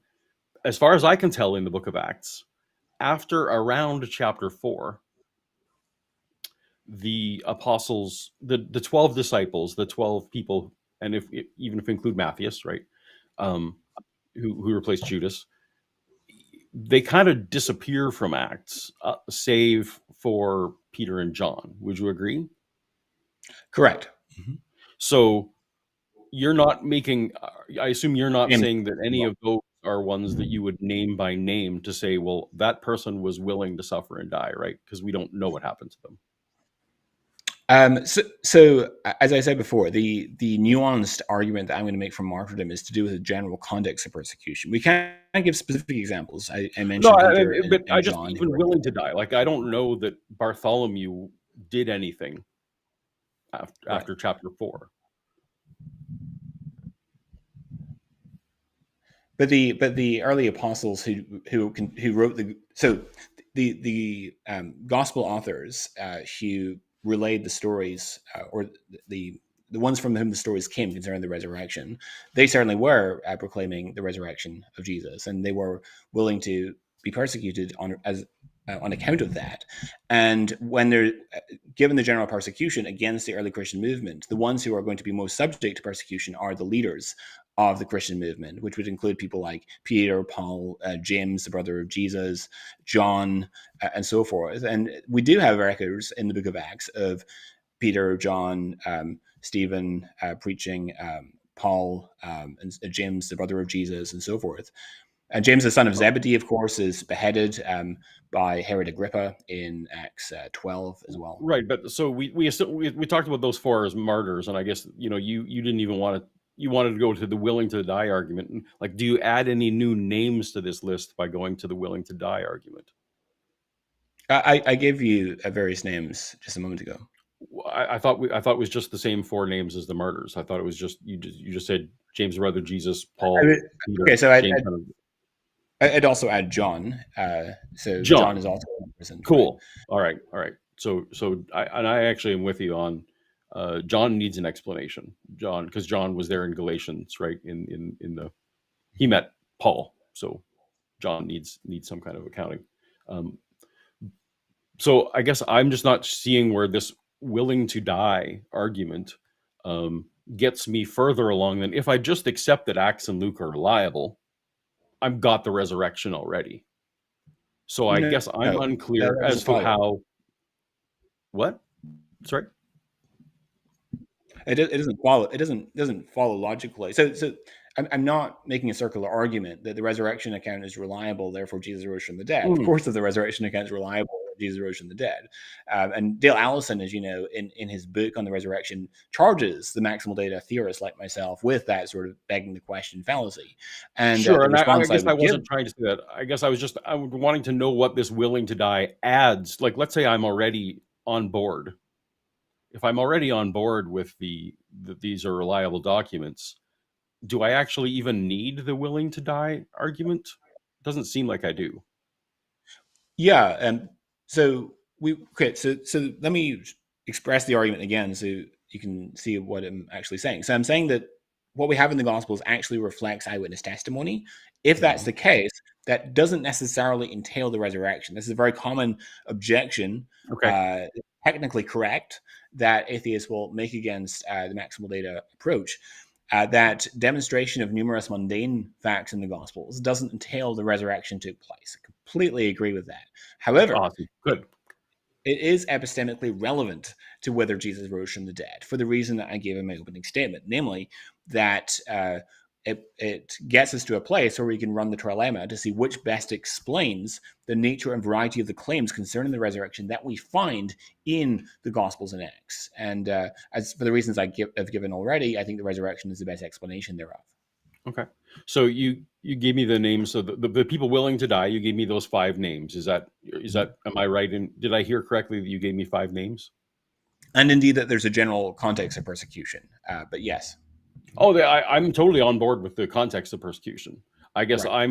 my hang up is when apologists use this to say when they try and oversweep and just use words like apostles and disciples, but I want the names. So you gave me the 5 names. We already talked about how Peter and they were definitely willing to die, and I hypothesized that Peter was likely the person who was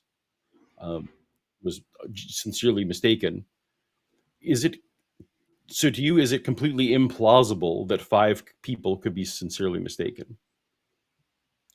Well, again, you have to look at the particulars of the case, right? So you have to look at what is it that they're claiming, and if what they're claiming is sufficiently detailed and is sufficiently implausible that they could have been honestly mistaken about that. I mean, Tim McGrew, my colleague, has as an analogy sometimes gives. Think back to a time, perhaps over the summer during high school when you were hanging out with a friend that you used to hang out with, perhaps having lunch with them or something. And do you think that you could testify under oath that this was in fact your friend and not someone else, and that they were in fact alive and not dead? Well, sure. And the reason for that is because it's very difficult to be honestly mistaken about that sort of thing. Yeah, I'm with you. I guess for me, the gap here is the evidence of where I was trying to go was what do we know that these 5 were saying? We know what Paul was saying. He has 7 letters. I don't know what Peter was saying. I don't know what James, the brother of Jesus, was saying. I don't know what James, son of Zebedee, was saying. I don't accept that John was the author of John, so I don't know what he was saying. But let's pull John off the table because you absolutely do. That would be your answer, is how we know what John was saying. How do we know that those other 3 were making claims that I should be confident in this about? Well, we're talking about the claims that we have in the Gospels and Acts, and as I said, we have the general context of persecution, so that those that did make the claim of the resurrection, which, as we've seen, the claims that we have in the Gospels and Acts, and I would argue also in the Pauline corpus, go back to individuals who are eyewitnesses, and we have this general context of persecution. And so given that their willingness to proclaim in the midst of such dangers and persecution and threat of martyrdom and so forth, that provides a compelling reason to think that they were at least sincere. It's not, and don't get me wrong, as I said, it doesn't secure their sincerity, but it is considerable evidence thereof. And you also have additional evidence that further, I think, supports their sincerity. So, for example, the fact that the Gospels consist of women as the chief discoverers of the empty tomb, I do think has evidential value in confirming their sincerity, because it would be unlikely to invent that if they're fictionalizing the account. Again, it doesn't secure it, but it's more surprising if they're fictionalizing than otherwise. Hard disagree, and actually even disagree with the word fictionalizing, because I think that these are stories that grew by people who actually absolutely believed them at every single stage.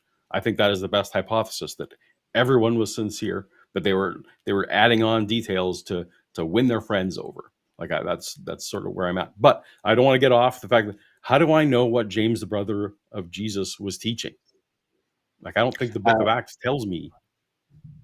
Well, we have James being the leader of the Jerusalem church, and we also know that Luke was present with Paul in Acts 21 when he visits the Jerusalem elders, the Jerusalem leaders, and it mentions that all of the Jerusalem elders were present, including, it specifically mentions James, and so Luke was in a position to know what James was teaching. And Luke, of course, was present with Paul during Paul's imprisonment in Caesarea Maritima for at least 2 years, which is quite close to Jerusalem. So he would have had access, presumably, to those witnesses during that time. Furthermore, Paul in Galatians 1 mentions James, the brother of Jesus, whom he met in Jerusalem, and he mentions 2 occasions where he met with the Jerusalem leaders, and mentions James specifically, and mentions that the Jerusalem leaders had nothing to add to his gospel, and so that suggests that what they're preaching is aligned substantially with what they're teaching.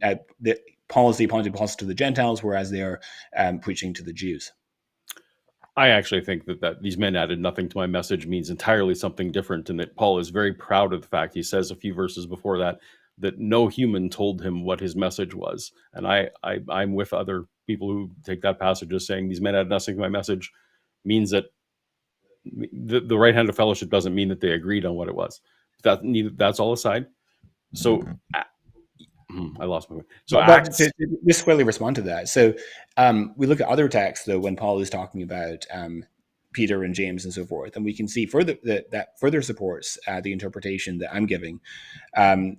For example, in 1 Corinthians 15, verse 11, he says, whether then it was I or they, referring back to Peter and James and the apostles, so we preached and so you believed. In 1 Corinthians 1 also, he says, some say I follow Cephas, others Apollos, others I follow Christ, others I follow Paul, others I follow Christ. But he basically says, guys, we're all on the same team here. And so that suggests that he is substantially aligned with what the other apostles, including Peter or James, are teaching. But I still don't have a good source about what they're teaching, right? I'm getting these general senses from books that I don't count as reliable, that I think are the claim, not the evidence for the claim. That both. I understand that it can be both, but you can't separate the fact that it is a single source, in that way. That we have a single source for what they're preaching, and like for me, I just don't get it. Like I don't. It's not. We don't have this whole willing to die thing. You have to tell me. You have to show me where these people. And I don't even know that. I don't have James in his own words telling me that he saw resurrected Jesus. I don't have Peter in his own words telling me, well, you think that Peter. Sorry, you would say that Mark does that. Anyway, I'll let you respond. Sorry. I was just blanking what I was going to say. I was going to ask, have you read much on the subject of the evidence for Luke being a traveling companion of Paul, such as the undesigned coincidences, extra biblical confirmations, and other factors that bear on Luke being indeed a traveling companion of Paul? So, not as much as I should, and I will be more in the future. However, I do accept that there are passages like the start of Luke. He says, "My former book of office." No, that's start of Acts. My former book of office. He's talking about how he has all these sources. So I actually do think that Luke, the author of Luke, pulled from all kinds of sources. Mm-hmm. To me, it makes total equal sense that the "we" passages in Acts, are from a source, from a single person. That does not, for me, validate that the whole thing is a source. There are also, and I'm sorry that they're not coming to mind. I have notes on this though, enumerating where different places where Acts seems to brush against the letters of Paul. So I'm not persuaded by that argument, but I will admit that is one I need to study deeper. Just the main arguments that I've heard before, including that the wind, the water currents in certain levels are something that you wouldn't know unless you were local, and all those kind of things. For me, I can still grant that Luke used sources that were local to that, and not necessarily apply this. Again, it seems like you would like me to paint a broad brush of saying that if it's accurate here, that it's accurate across the board. And I don't want to treat that document, any of the documents, in that monolithic fashion, right? That one pericope can be true and one pericope can be false. So I agree with that in principle, but I disagree with the pericope by pericope approach to historiography, because I think that you can make an inductive argument where you treat these documents as whole sources, as whole documents, and that you can make an inductive case for treating a document as being substantially trustworthy. So if it gets the facts that you can cross-check correct, then that gives you an inductive justification for trusting those sources, even on those details that you cannot directly cross-check. It's indirect evidence. And I mean, there's in William Paley's book, Cor Apolloni, he documents over 40 examples just, between the Book of Acts and the letters of Paul of undesigned coincidences.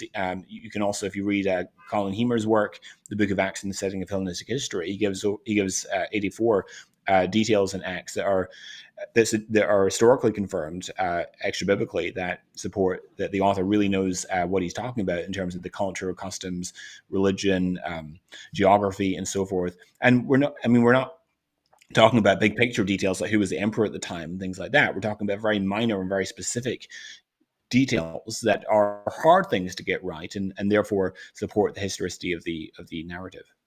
But from a historian perspective, I don't know of any other work that historians unilaterally say this work as a whole is reliable or unreliable.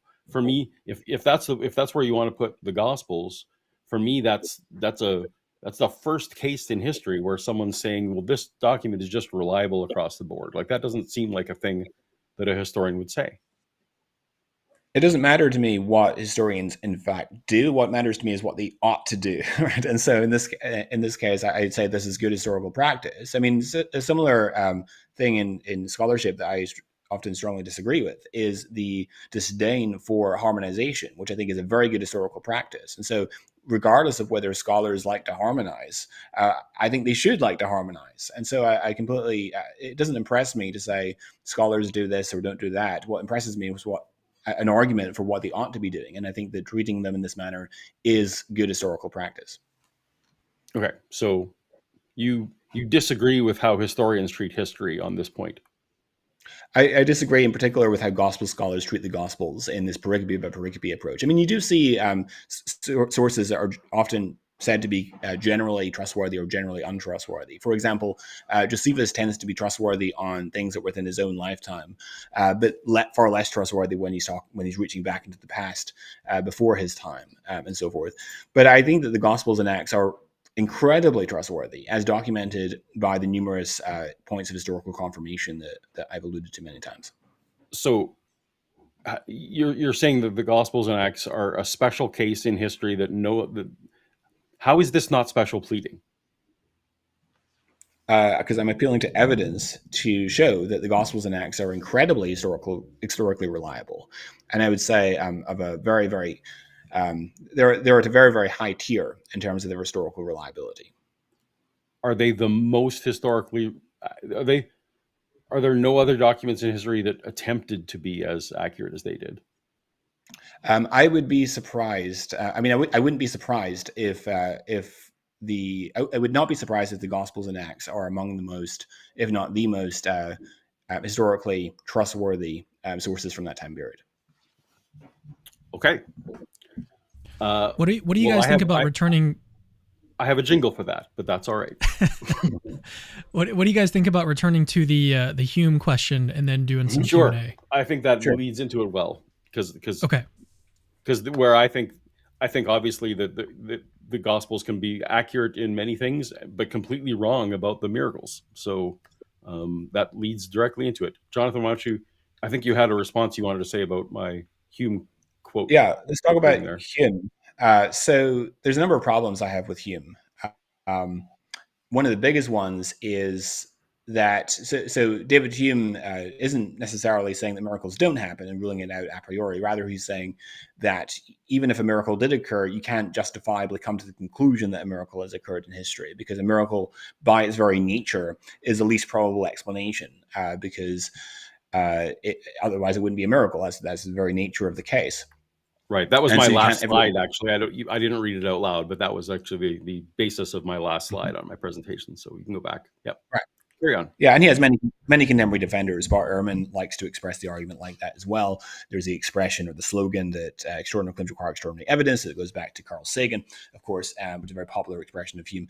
Now, one of my main criticisms of David Hume is that if we take the hypothesis that God has wrought miracles in history as authenticating signs, which is the claim of both the Old and New Testaments, then it has to be the case that miracles deviate from the normal course of nature, the way nature normally behaves when left to itself. Because if they didn't, then they would be robbed of their evidential value in terms of confirming a divine messenger. So that's the purpose for which miracles are wrought. John even refers to them as signs in his gospel, because they're meant to attest to Jesus' divine identity, messianic identity. They're also said to confirm apostolic messengers.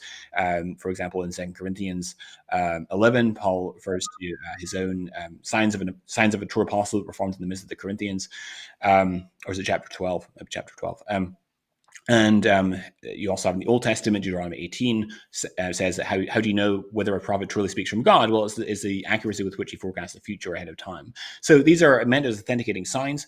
And so we shouldn't be too surprised then if they deviate recognizably from the normal course of nature. And so the fact they do in fact deviate in that way from the normal course of nature, the way nature behaves when left to itself, can't really be taken as a serious blow to the hypothesis that God has used miracles as authenticating signs. So we have to look to other considerations to assess the prior probability or the intrinsic plausibility of God performing a miracle in Jesus' case. And I would argue that we can look at the other categories of evidence for Christianity besides the resurrection to give us that religio-historical context that is significantly positively relevant to the prior probability of God performing a miracle in Jesus' case, such as the evidence bearing on the conversion of the Apostle Paul. I recommend George Littleton's book on that subject, The Observations in the Conversion of St. Paul. Also the argument for Messianic prophecy, the trilemma argument that C.S. Lewis is most famously associated with, the argument from contemporary miracles, the argument from the survival of the nation of Israel against all odds and so forth. And given that we have independent reason to think Christianity is true, that in turn informs our assessment of the prior probability of God performing a miracle in Jesus' case specifically. And of course, that prior probability, that assumption hasn't been made on my part. So my prior probability is definitely going to be different than yours. But I still don't get how in any miracle claim, be it a miracle claim from yesterday or a miracle claim from thousands of years ago, that I can put that it actually happened ahead of someone is mistaken or someone is lying. Because on every single day, millions of people are mistaken, millions of people lie, but on any given day, there can't be millions of miracles. There's probably only a few miracles. So I cannot see how that can ever become more likely than those two things that are mundane.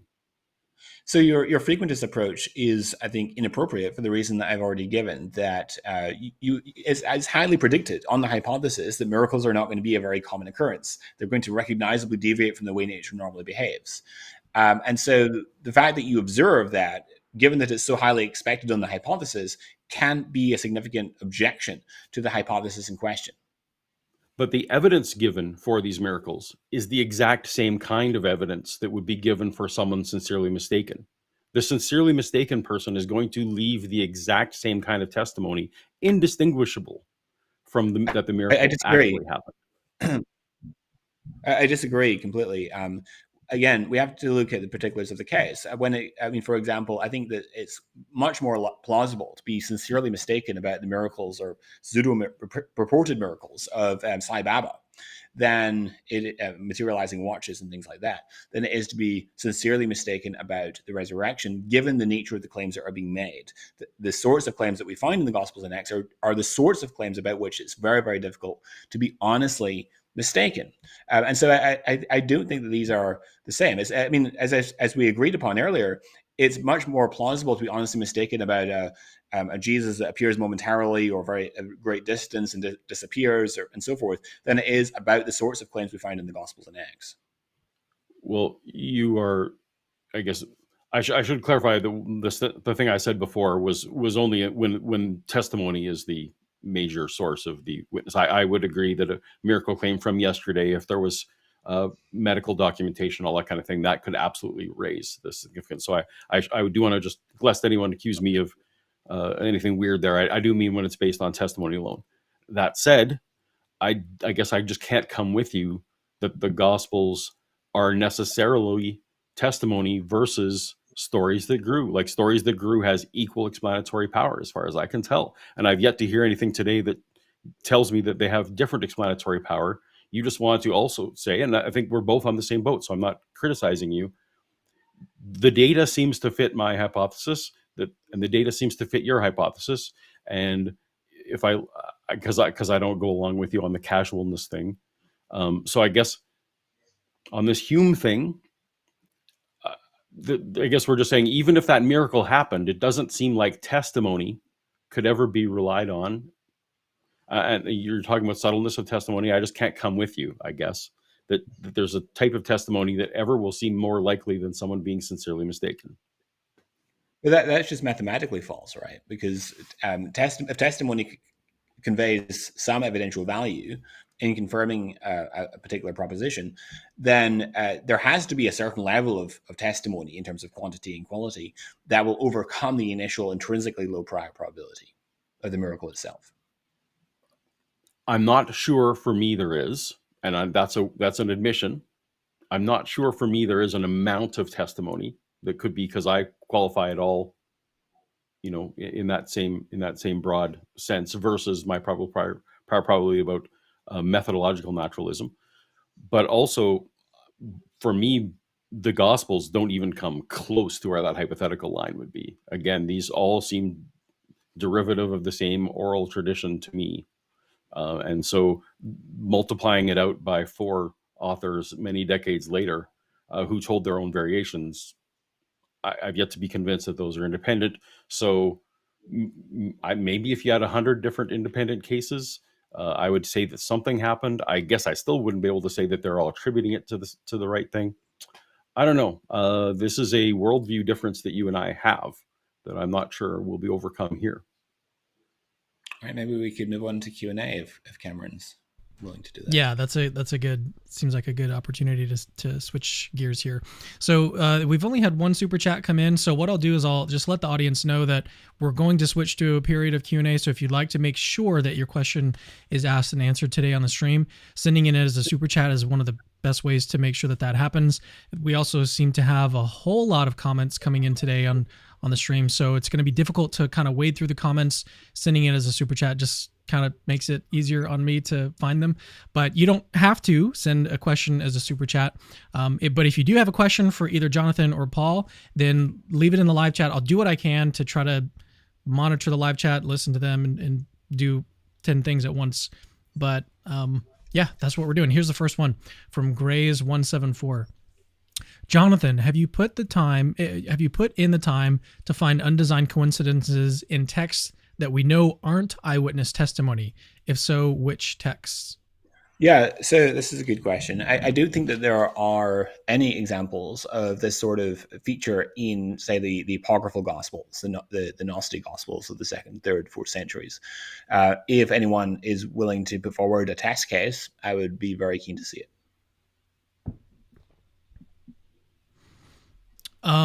While we're still, we actually did get some more questions come in, so we'll turn to those now. So this one's from Testify. Capturing Christianity, does Jonathan have a few good examples of modern miracle reports?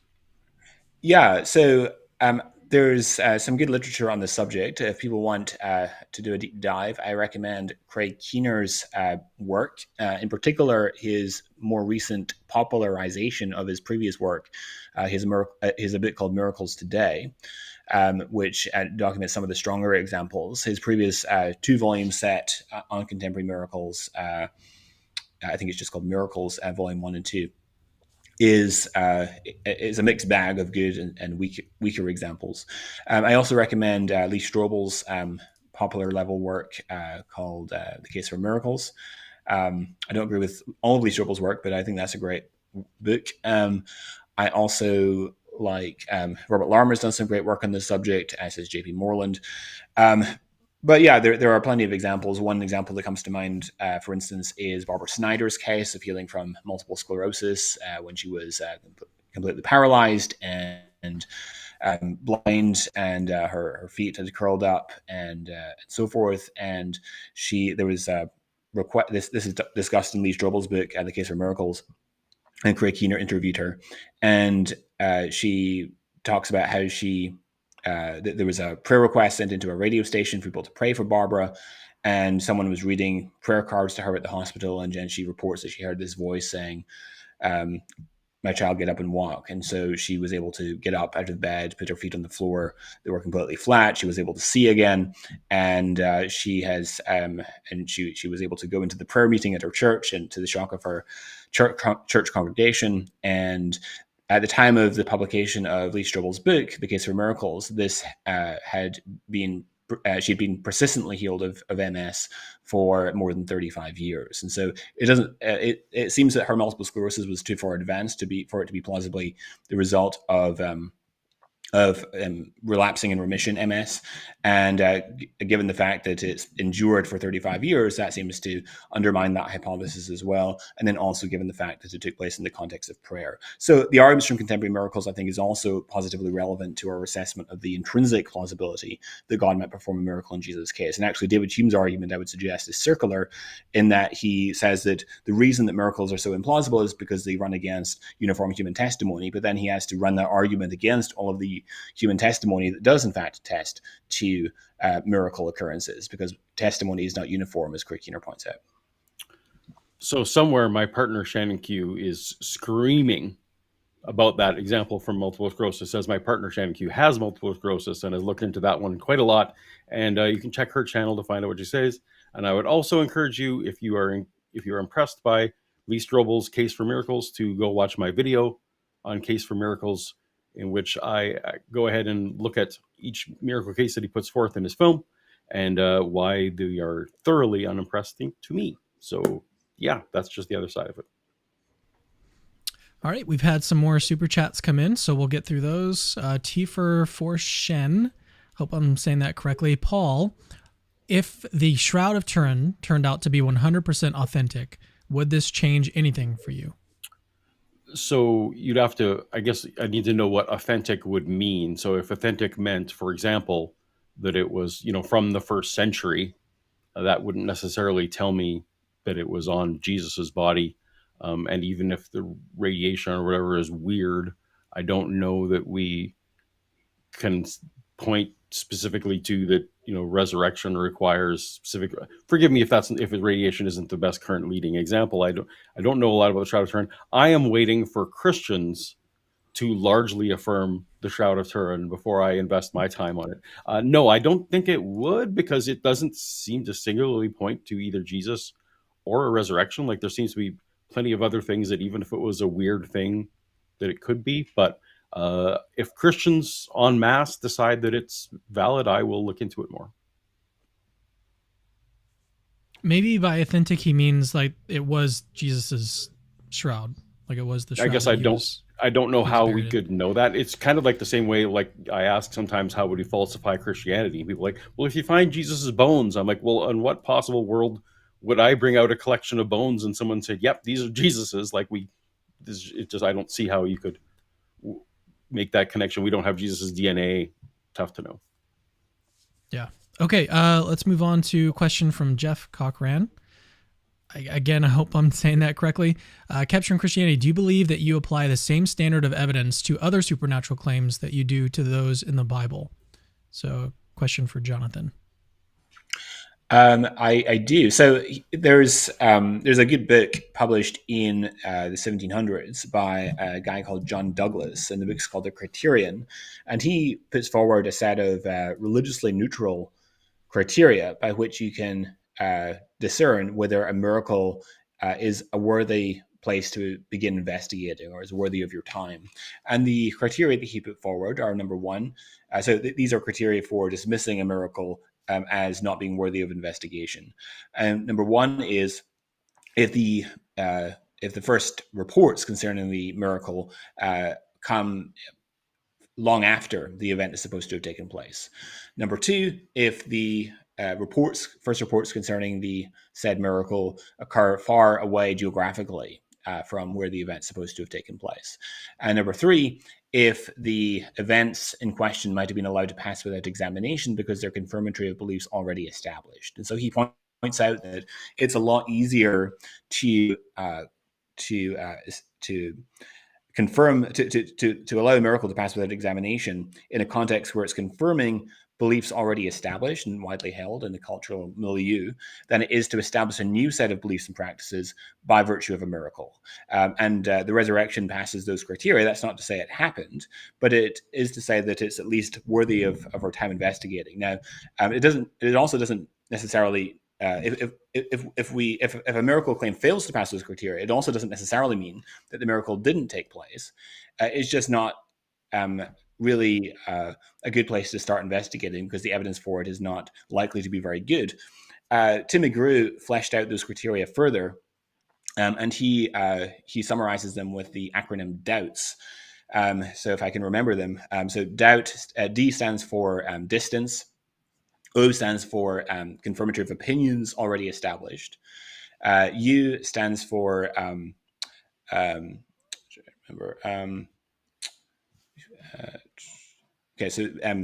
B stands for belated reports. T stands for trivial miracles, and S stands for self-serving miracles. And I'm blanking on what U stands for. But anyway, these are the criteria that I would employ across the board. And I think these are religiously neutral.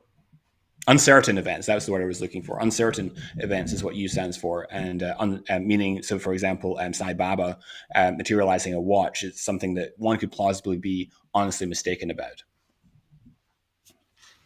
All right, we're going to continue moving along. We've had a series of super chats that were sent in, so we'll get through as many as we can. Barely Protestant says he's just joining. I just came in, so if this was covered, I apologize. Paul, how can you quantify probability of miracles if God exists, especially without considering why said miracles would occur?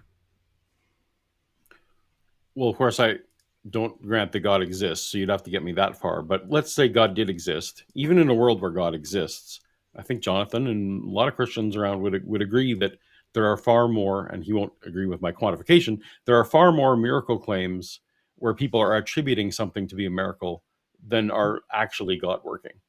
Now, if God exists, he's probably doing miracles we don't even know about, but that's fine. Just always on the table is lying and mistaken, meaning you might be attributing something to be a miracle when it isn't really.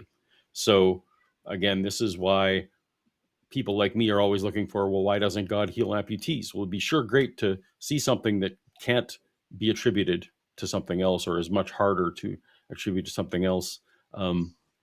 Again, it's just, for me, even if God exists and even if the person is well-meaning, that they are falsely attributing something is more likely.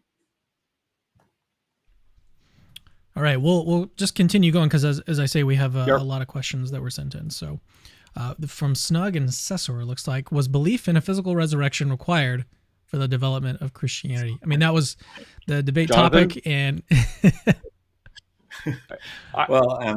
we can find out if we change each other's mind at this point. I think that what, correct me if I'm wrong, what came out of this is that you didn't deny that my hypothesis had explanatory power for the data. You feel like your hypothesis is the superior one, not that mine can't or is irrational or implausible. Is that accurate? Well, I would say that it is irrational given being fully informed and full awareness of the data. Obviously, if I think a conclusion is true, then I have to think that it's irrational not to affirm it if you have a full knowledge of the evidence. But yeah, I would say it depends what you mean by required. I mean, obviously, I don't think that it's absolutely certain that Jesus rose from the dead, but I do think it's the best explanation of the pertinent evidence, and I think it's a far superior hypothesis to the one that Apologia is putting forward. And it's not, in fact, the only evidence for Christianity. There's also other categories of evidence that I alluded to not long ago. I'm taking that as it's not required. Well, I would also argue that the data can be made consistent with young Earth creationism or a lot of hypotheses that I believe are false if you are prepared to invoke enough auxiliary hypotheses to make the data fit. But that's an assertion. Like, I think you're doing the exact same thing. I think you are absolutely conforming data in an ad hoc manner to fit the conclusion that you've already come to. Like that's, and you've expressed that opinion of me. I absolutely express that same opinion. I feel like a lot of what's going on here is molding a hypothesis to fit data. So, I mean, those are opinions; those aren't facts. But that's, those are those we have Yeah, the same obviously, we're opinion going to of disagree where there. this is going. Well, yeah, let's move on. We Cool. do have more questions from Eddie Dean. Jonathan, how can you give little coincidences more weight than major contradictions in the Gospels? So I do think that there's an epistemic asymmetry here. And what I mean by that is that historical points of confirmation on very minor details are significantly more evidence for reliability than the discrepancies are in disconfirming reliability. And the reason for that is because there are far more ways that one can be honestly mistaken about a particular fact, or that that we might be just simply missing a piece of information that harmonizes the accounts. There are far more ways in which that could be the case than there are ways in which the historical confirmations could exist on the hypothesis of historical fictionalization. And so I think that there's an epistemic asymmetry here. And then also the discrepancies, I think, are positively relevant in some sense to the gospel reliability, because they confirm independence, and in particular in those cases where, upon learning some new piece of information, or inspecting the text a bit more carefully, they fit together quite nicely afterward. Just one very quick example. So in the Synoptic Gospels, you have various women that discover the tomb empty on Easter morning, and the identity of those women varies between the Synoptics, and it's not particularly concerning because Luke 24 specifically tells us that he's not giving us an exhaustive list. The other women with them, he says. But if you look at John chapter 20, verse 1, it looks like just Mary Magdalene that discovers the tomb empty. And so which is it? Well, Ehrman makes this point in Jesus Interrupted, for example. And you can actually press the argument for the objection further, because in Matthew, the women actually just have an encounter with the risen Jesus after their discovery of the empty tomb. Whereas according to John, Mary comes back to Peter and the beloved disciple to tell them she doesn't know what's happened to the body of Jesus. And so how do you harmonize those accounts? And I think that the key is in John 20, verse 2, because you would predict, on the hypothesis of historicity, that Mary Magdalene must have left this larger group of women before their encounter with the risen Jesus. In John 20, verse 2, it says that she ran to Peter and the beloved disciple, and she said, "They've taken my Lord from the tomb, and we do not know." The verb is in the plural, oudamen in Greek. We do not know where they have laid him. And so that use of the plural verb suggests that there was, in fact, a larger group of women that she had left. And John's inclusion of that statement shows that he is, in fact, aware of that. And so the accounts fit together in a very natural and believable way that actually, I think, supports rather than detracts from the historicity of the account. I call that a reconcilable variation that points to independence. Is the very harmonization that we're essentially forced to is suggested, in fact, by a close reading of the text itself. I just want to say that epistemic asymmetry is exactly why I reject miracle claims in general, because there's so many more ways to be wrong about it than to be right about it. I was going to say that there's probably opportunities for both of you guys to want to respond to everything that's said. Yeah, it's just we've got a lot of questions that came in. So Richie Torres says, and this one's for Paul. Paul, your atheism undermines the ability to debate. Any thoughts on that? Is this a Frank Turek type? I'm just a fizzing brain type of robot type of a thing. If so, that's very clever, I guess. But maybe so. If you're presuppositionalist that way, I think rationality is a property of the universe, not something that God granted us. I would actually agree with Paul on this point. I do think that's a good objection. All right, moving on from Armpit Sarkar.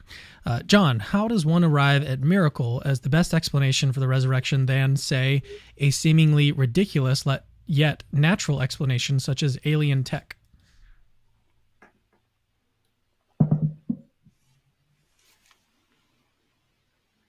John, that one was for you. Oh, sorry. How does one? I'll just let me read it one more time. John, how does one arrive at miracle as the best explanation for the resurrection than, say, a seemingly ridiculous yet natural explanation such as alien technology? Yeah, so you would. This would be an issue of prior probability or intrinsic plausibility. I mean, I think it's very unlikely that there are extraterrestrial aliens elsewhere in the universe, and I think the number of life-permitting planets is quite small, and even given a life-permitting planet, that's a necessary, not a sufficient condition. And I think that certainly naturalistically, it's highly unlikely that life emerged another time in the universe elsewhere. Even supposing that it did, I think that it's enormously unlikely that it's ever made contact with the Earth or ever will make contact with the Earth, given the vastness of space. I mean, just from the sun to the Earth to the sun, you're talking 93 million miles, and then to the next nearest star, Alpha Centauri, you're talking like 26 trillion miles, and there's about 200 billion stars in our galaxy and about 200 billion galaxies in our universe. And so just given the vastness of space, it's highly unlikely any extraterrestrial civilization has made or will make contact with the Earth. And why would they even have motivation for raising Jesus from the dead? And so given, I think that there is a differential in terms of the prior probability of God raising Jesus from the dead, given the religio-historical context, is far superior and far higher than the prior probability that aliens raise Jesus from the dead. It also would violate the second law of dynamics, physically raise someone from the dead as well. We've got that problem. I was gonna say, I think President Biden is giving he's talking about the things that were shot down, the 3 or 4 different objects that were shot down across the U.S. But Paul, do you live in Canada? I do live in Canada, and we shot one across. We shot one down too. Yeah, it was like right on the border, I think, or something like that. Yep. But yeah, so he's supposedly going to address like the whole alien thing today, but we'll see what he has to say. All right, Polycarp says, Paul, why didn't any of the other messiahs in the 1st and 2nd century that had followers, I guess, have hallucinations and things that led them to believe their leader was alive? Surely they loved their messiah too and were sad that he died.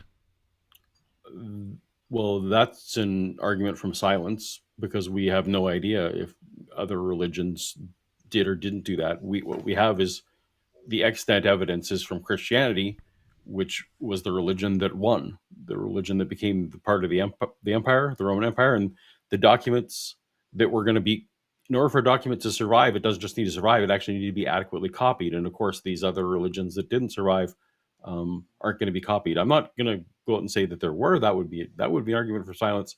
But as far as I know, there were. And of course, you can look at various scholars who point to other sects who had rising and dying messiahs, and there are scholars who put this forth. So maybe it was happening. Do you guys, we're about at the 2-hour mark. Do you have time for more questions, or do we need to go ahead and close it out?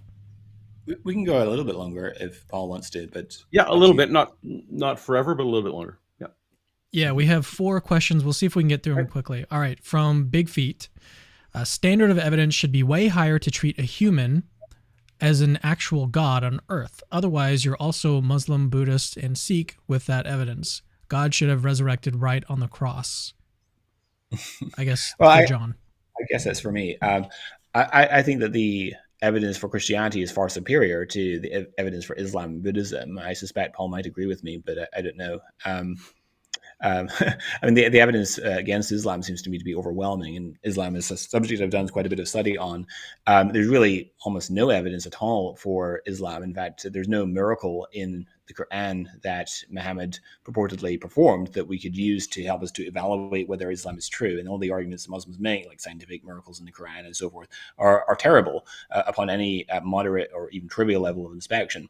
So, but I would agree in principle that given the stakes involved and given how much this Christianity requires of us, and given that we're talking about abnormal type of claim like resurrection and so forth, I think that you do require some more evidence than you would require for many other things. But I think that I don't think the prior probability of the resurrection is astronomically small at all. And I actually think that it's the initially low prior of the resurrection, and as I said, I do think it's incredibly small, is I think more than adequately overcome by the positive evidence in this case. All right, moving on. Question from Nitty. Jonathan, seems to me that there's plenty of time for fabrication and redaction to take place between the Gospels, not undesigned coincidences or a resurrection. How is this dismissed in your view? By virtue of the evidence that I've alluded to and much more. If you want further information on this, you can go to my website, jonathanmclatchie.com. I have a lot of essays where I unpack this in a lot more detail than what I was able to get into. If anyone in the chat wants to have a private conversation, then you can also reach out to me at talkaboutdoubts.com. And this is basically a ministry for mentoring Christians with doubts. We also talk to ex-Christians and skeptics as well. So please feel free to reach out, and I'd love to have a private conversation if you want to go into more details on this. Okay, question from Exploring Reality. He's got a YouTube channel as well. It says, this one's kind of technical. McLatchie's argument seems to be that the probability of R given E and K is greater than the probability of not R. R's, I suppose, here represents resurrection. Given E and K, it's not that the probability of R given E and K equals 1. With that, I need help understanding why it's a big deal that the data doesn't necessarily entail that the resurrection is true. Basically, he's asking, so the evidence is rendered more probable by the hypothesis that Jesus was raised from the dead, quite significantly more probable. And why is it such a big deal that the resurrection is not logically entailed or necessitated by the evidence?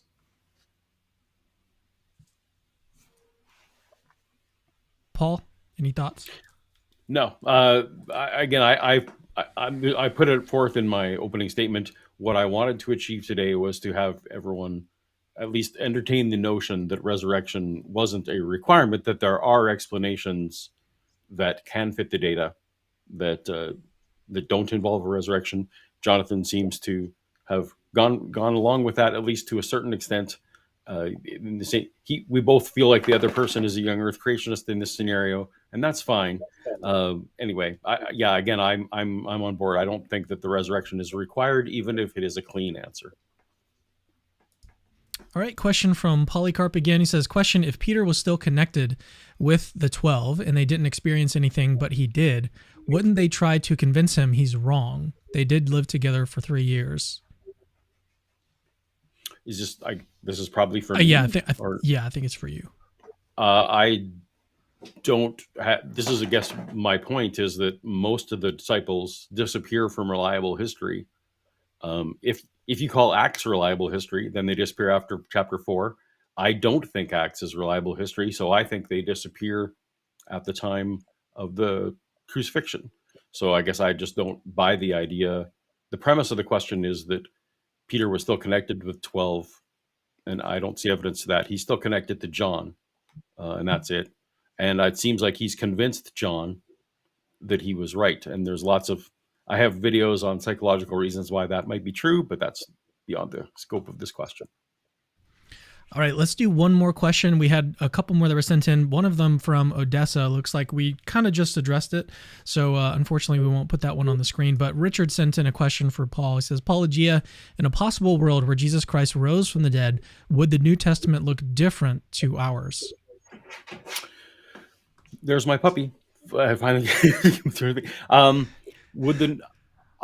I think yes. I think it absolutely could look different than ours. I think that if I was God, and you can never play that game because an infinite God knows way better than I do, that hinging my entire salvation on testimonial evidence, the worst possible kind of evidence that there can be for these kind of things, is a terrible plan of salvation. And so for me, if God bothered to rise Jesus from the dead, that he would have done so in a fashion that would allow me to at least accept that it happened, so that I can make an actual choice about whether I want to have a relationship with him. As it is right now, I don't have an option to have a relationship with Jesus because I'm not convinced that he's alive. And it sure would be nice if I could at least have that informed choice. All right. I think that's going to do it for us. Let me let you guys, I mean, we didn't have like closing statements prepared or anything like that, but I'll give each of you maybe say 60 seconds, just kind of summarize your views on the conversation, and then we'll close it out. Let's start with Jonathan. Sure. So just to summarize my argument in this debate, so I basically argued that the Gospels and Acts are composed by individuals who are close up to the facts, well-informed, and in the habit of being truthful. That being the case, then we're presented with this trilemma argument that either Jesus rose from the dead, or they're honestly mistaken, or the disciples lied about it. And we've seen that the Gospels, the set of claims we have in the Gospels concern the nature and variety of the resurrection encounters makes it quite unlikely that they were honestly mistaken. And the circumstances of the claims makes it quite unlikely that they were lying as well. And so I contend that the best or most probable explanation is that Jesus rose from the dead. And if you want more details on this, I recommend going to check out my website, McLatchie.com. There's also a great channel called Testify with Eric Manning that I recommend. And in terms of literature, I recommend all of Lydia McGrew's books. Her new one called Testimonies to the Truth, Why You Can Trust the Gospels, is, in my judgment, the best publication at the popular level on this subject currently. So I highly recommend going to check that out. Again, go over to talkaboutdoubts.com if you are a Christian struggling with doubts about faith and want someone to talk to, a scholar who's an expert in the subject that you are struggling with. Also, we extend the same invitation to ex-Christians as well. And we'd love you to see you over there. But I'll close out there and turn over to Paul. All right. Yeah, Paul, go ahead. So the history of Christianity does not require a resurrection. There are thousands of natural explanations that seem to fit the data. My personal favorite that I enjoy exploring is a single individual who was sincerely mistaken started this whole thing off. And there's nothing presented today that eliminates that hypothesis or even undermines its explanatory power, unless you want to give the Gospels and Acts a single place in history as the only document that all historians would say is either uniformly true or uniformly false, that you have to take the supernatural parts at the same face value as other parts that may have coincidences that either impress you or don't. They don't impress me. And I also don't see how being accurate in one portion of what they say says applies across the board. So I hope that you would agree with me, though, that a resurrection is not a requirement, and that we can then go about and decide which is the best option. And I think a naturalistic explanation is the best option. And I want to thank Jonathan so much for having this cordial conversation. We haven't had a chance to have this conversation for a long time. We've crossed paths all over the place. I wanted to have a one-on-one. I hope that this met with everyone's expectations, and I hope that it can maybe even lead to more conversations on detailed things in the future. If not, Jonathan, it was a real pleasure. Likewise. Thanks so much, Paul. Yeah. And thank both of you for coming on and taking your time to, organize your opening statements and present here and have this conversation. I really appreciate both of you coming on. So, let me just address the audience real quickly. So something really cool is coming up soon. I've got a dialogue between the topic today. Resurrection did kind of get on a biogenesis at some point. So that's actually the topic that I've got Dr. William Lane Craig and Dr. Jim Tour coming on to discuss together. We don't have a date set or anything like that, but we're kind of working on that. It's going to happen hopefully sometime soon, but just kind of look forward to that. As always, make sure to subscribe to the channel, check out our upcoming streams and upcoming videos that we've got planned. But thank you guys for tuning in, and I'll see you in the next Capturing Christianity video. See you guys later. Hey, it's me again. Actually, don't leave yet. I've got something super, super important to tell you. So first of all, you're awesome. Like you just watched a really, really long video just now, and you're still watching it. That is actually pretty amazing. Secondly, we have literally hundreds of other apologetics related videos for you to watch on our channel. Go check them out. I've interviewed exorcists, hosted debates between Christians and atheists. I've even made response videos to atheists. All of that is available on our channel. Go check it out. Third, I rely on people that see value in my work, people like you that watch videos to the very end, to keep the lights on around here. Literally, this is how I feed my family. So if you see value in the work that I do, please consider supporting this ministry and becoming a patron. Links to that are in the description. Oh, and have I mentioned that Christianity is true?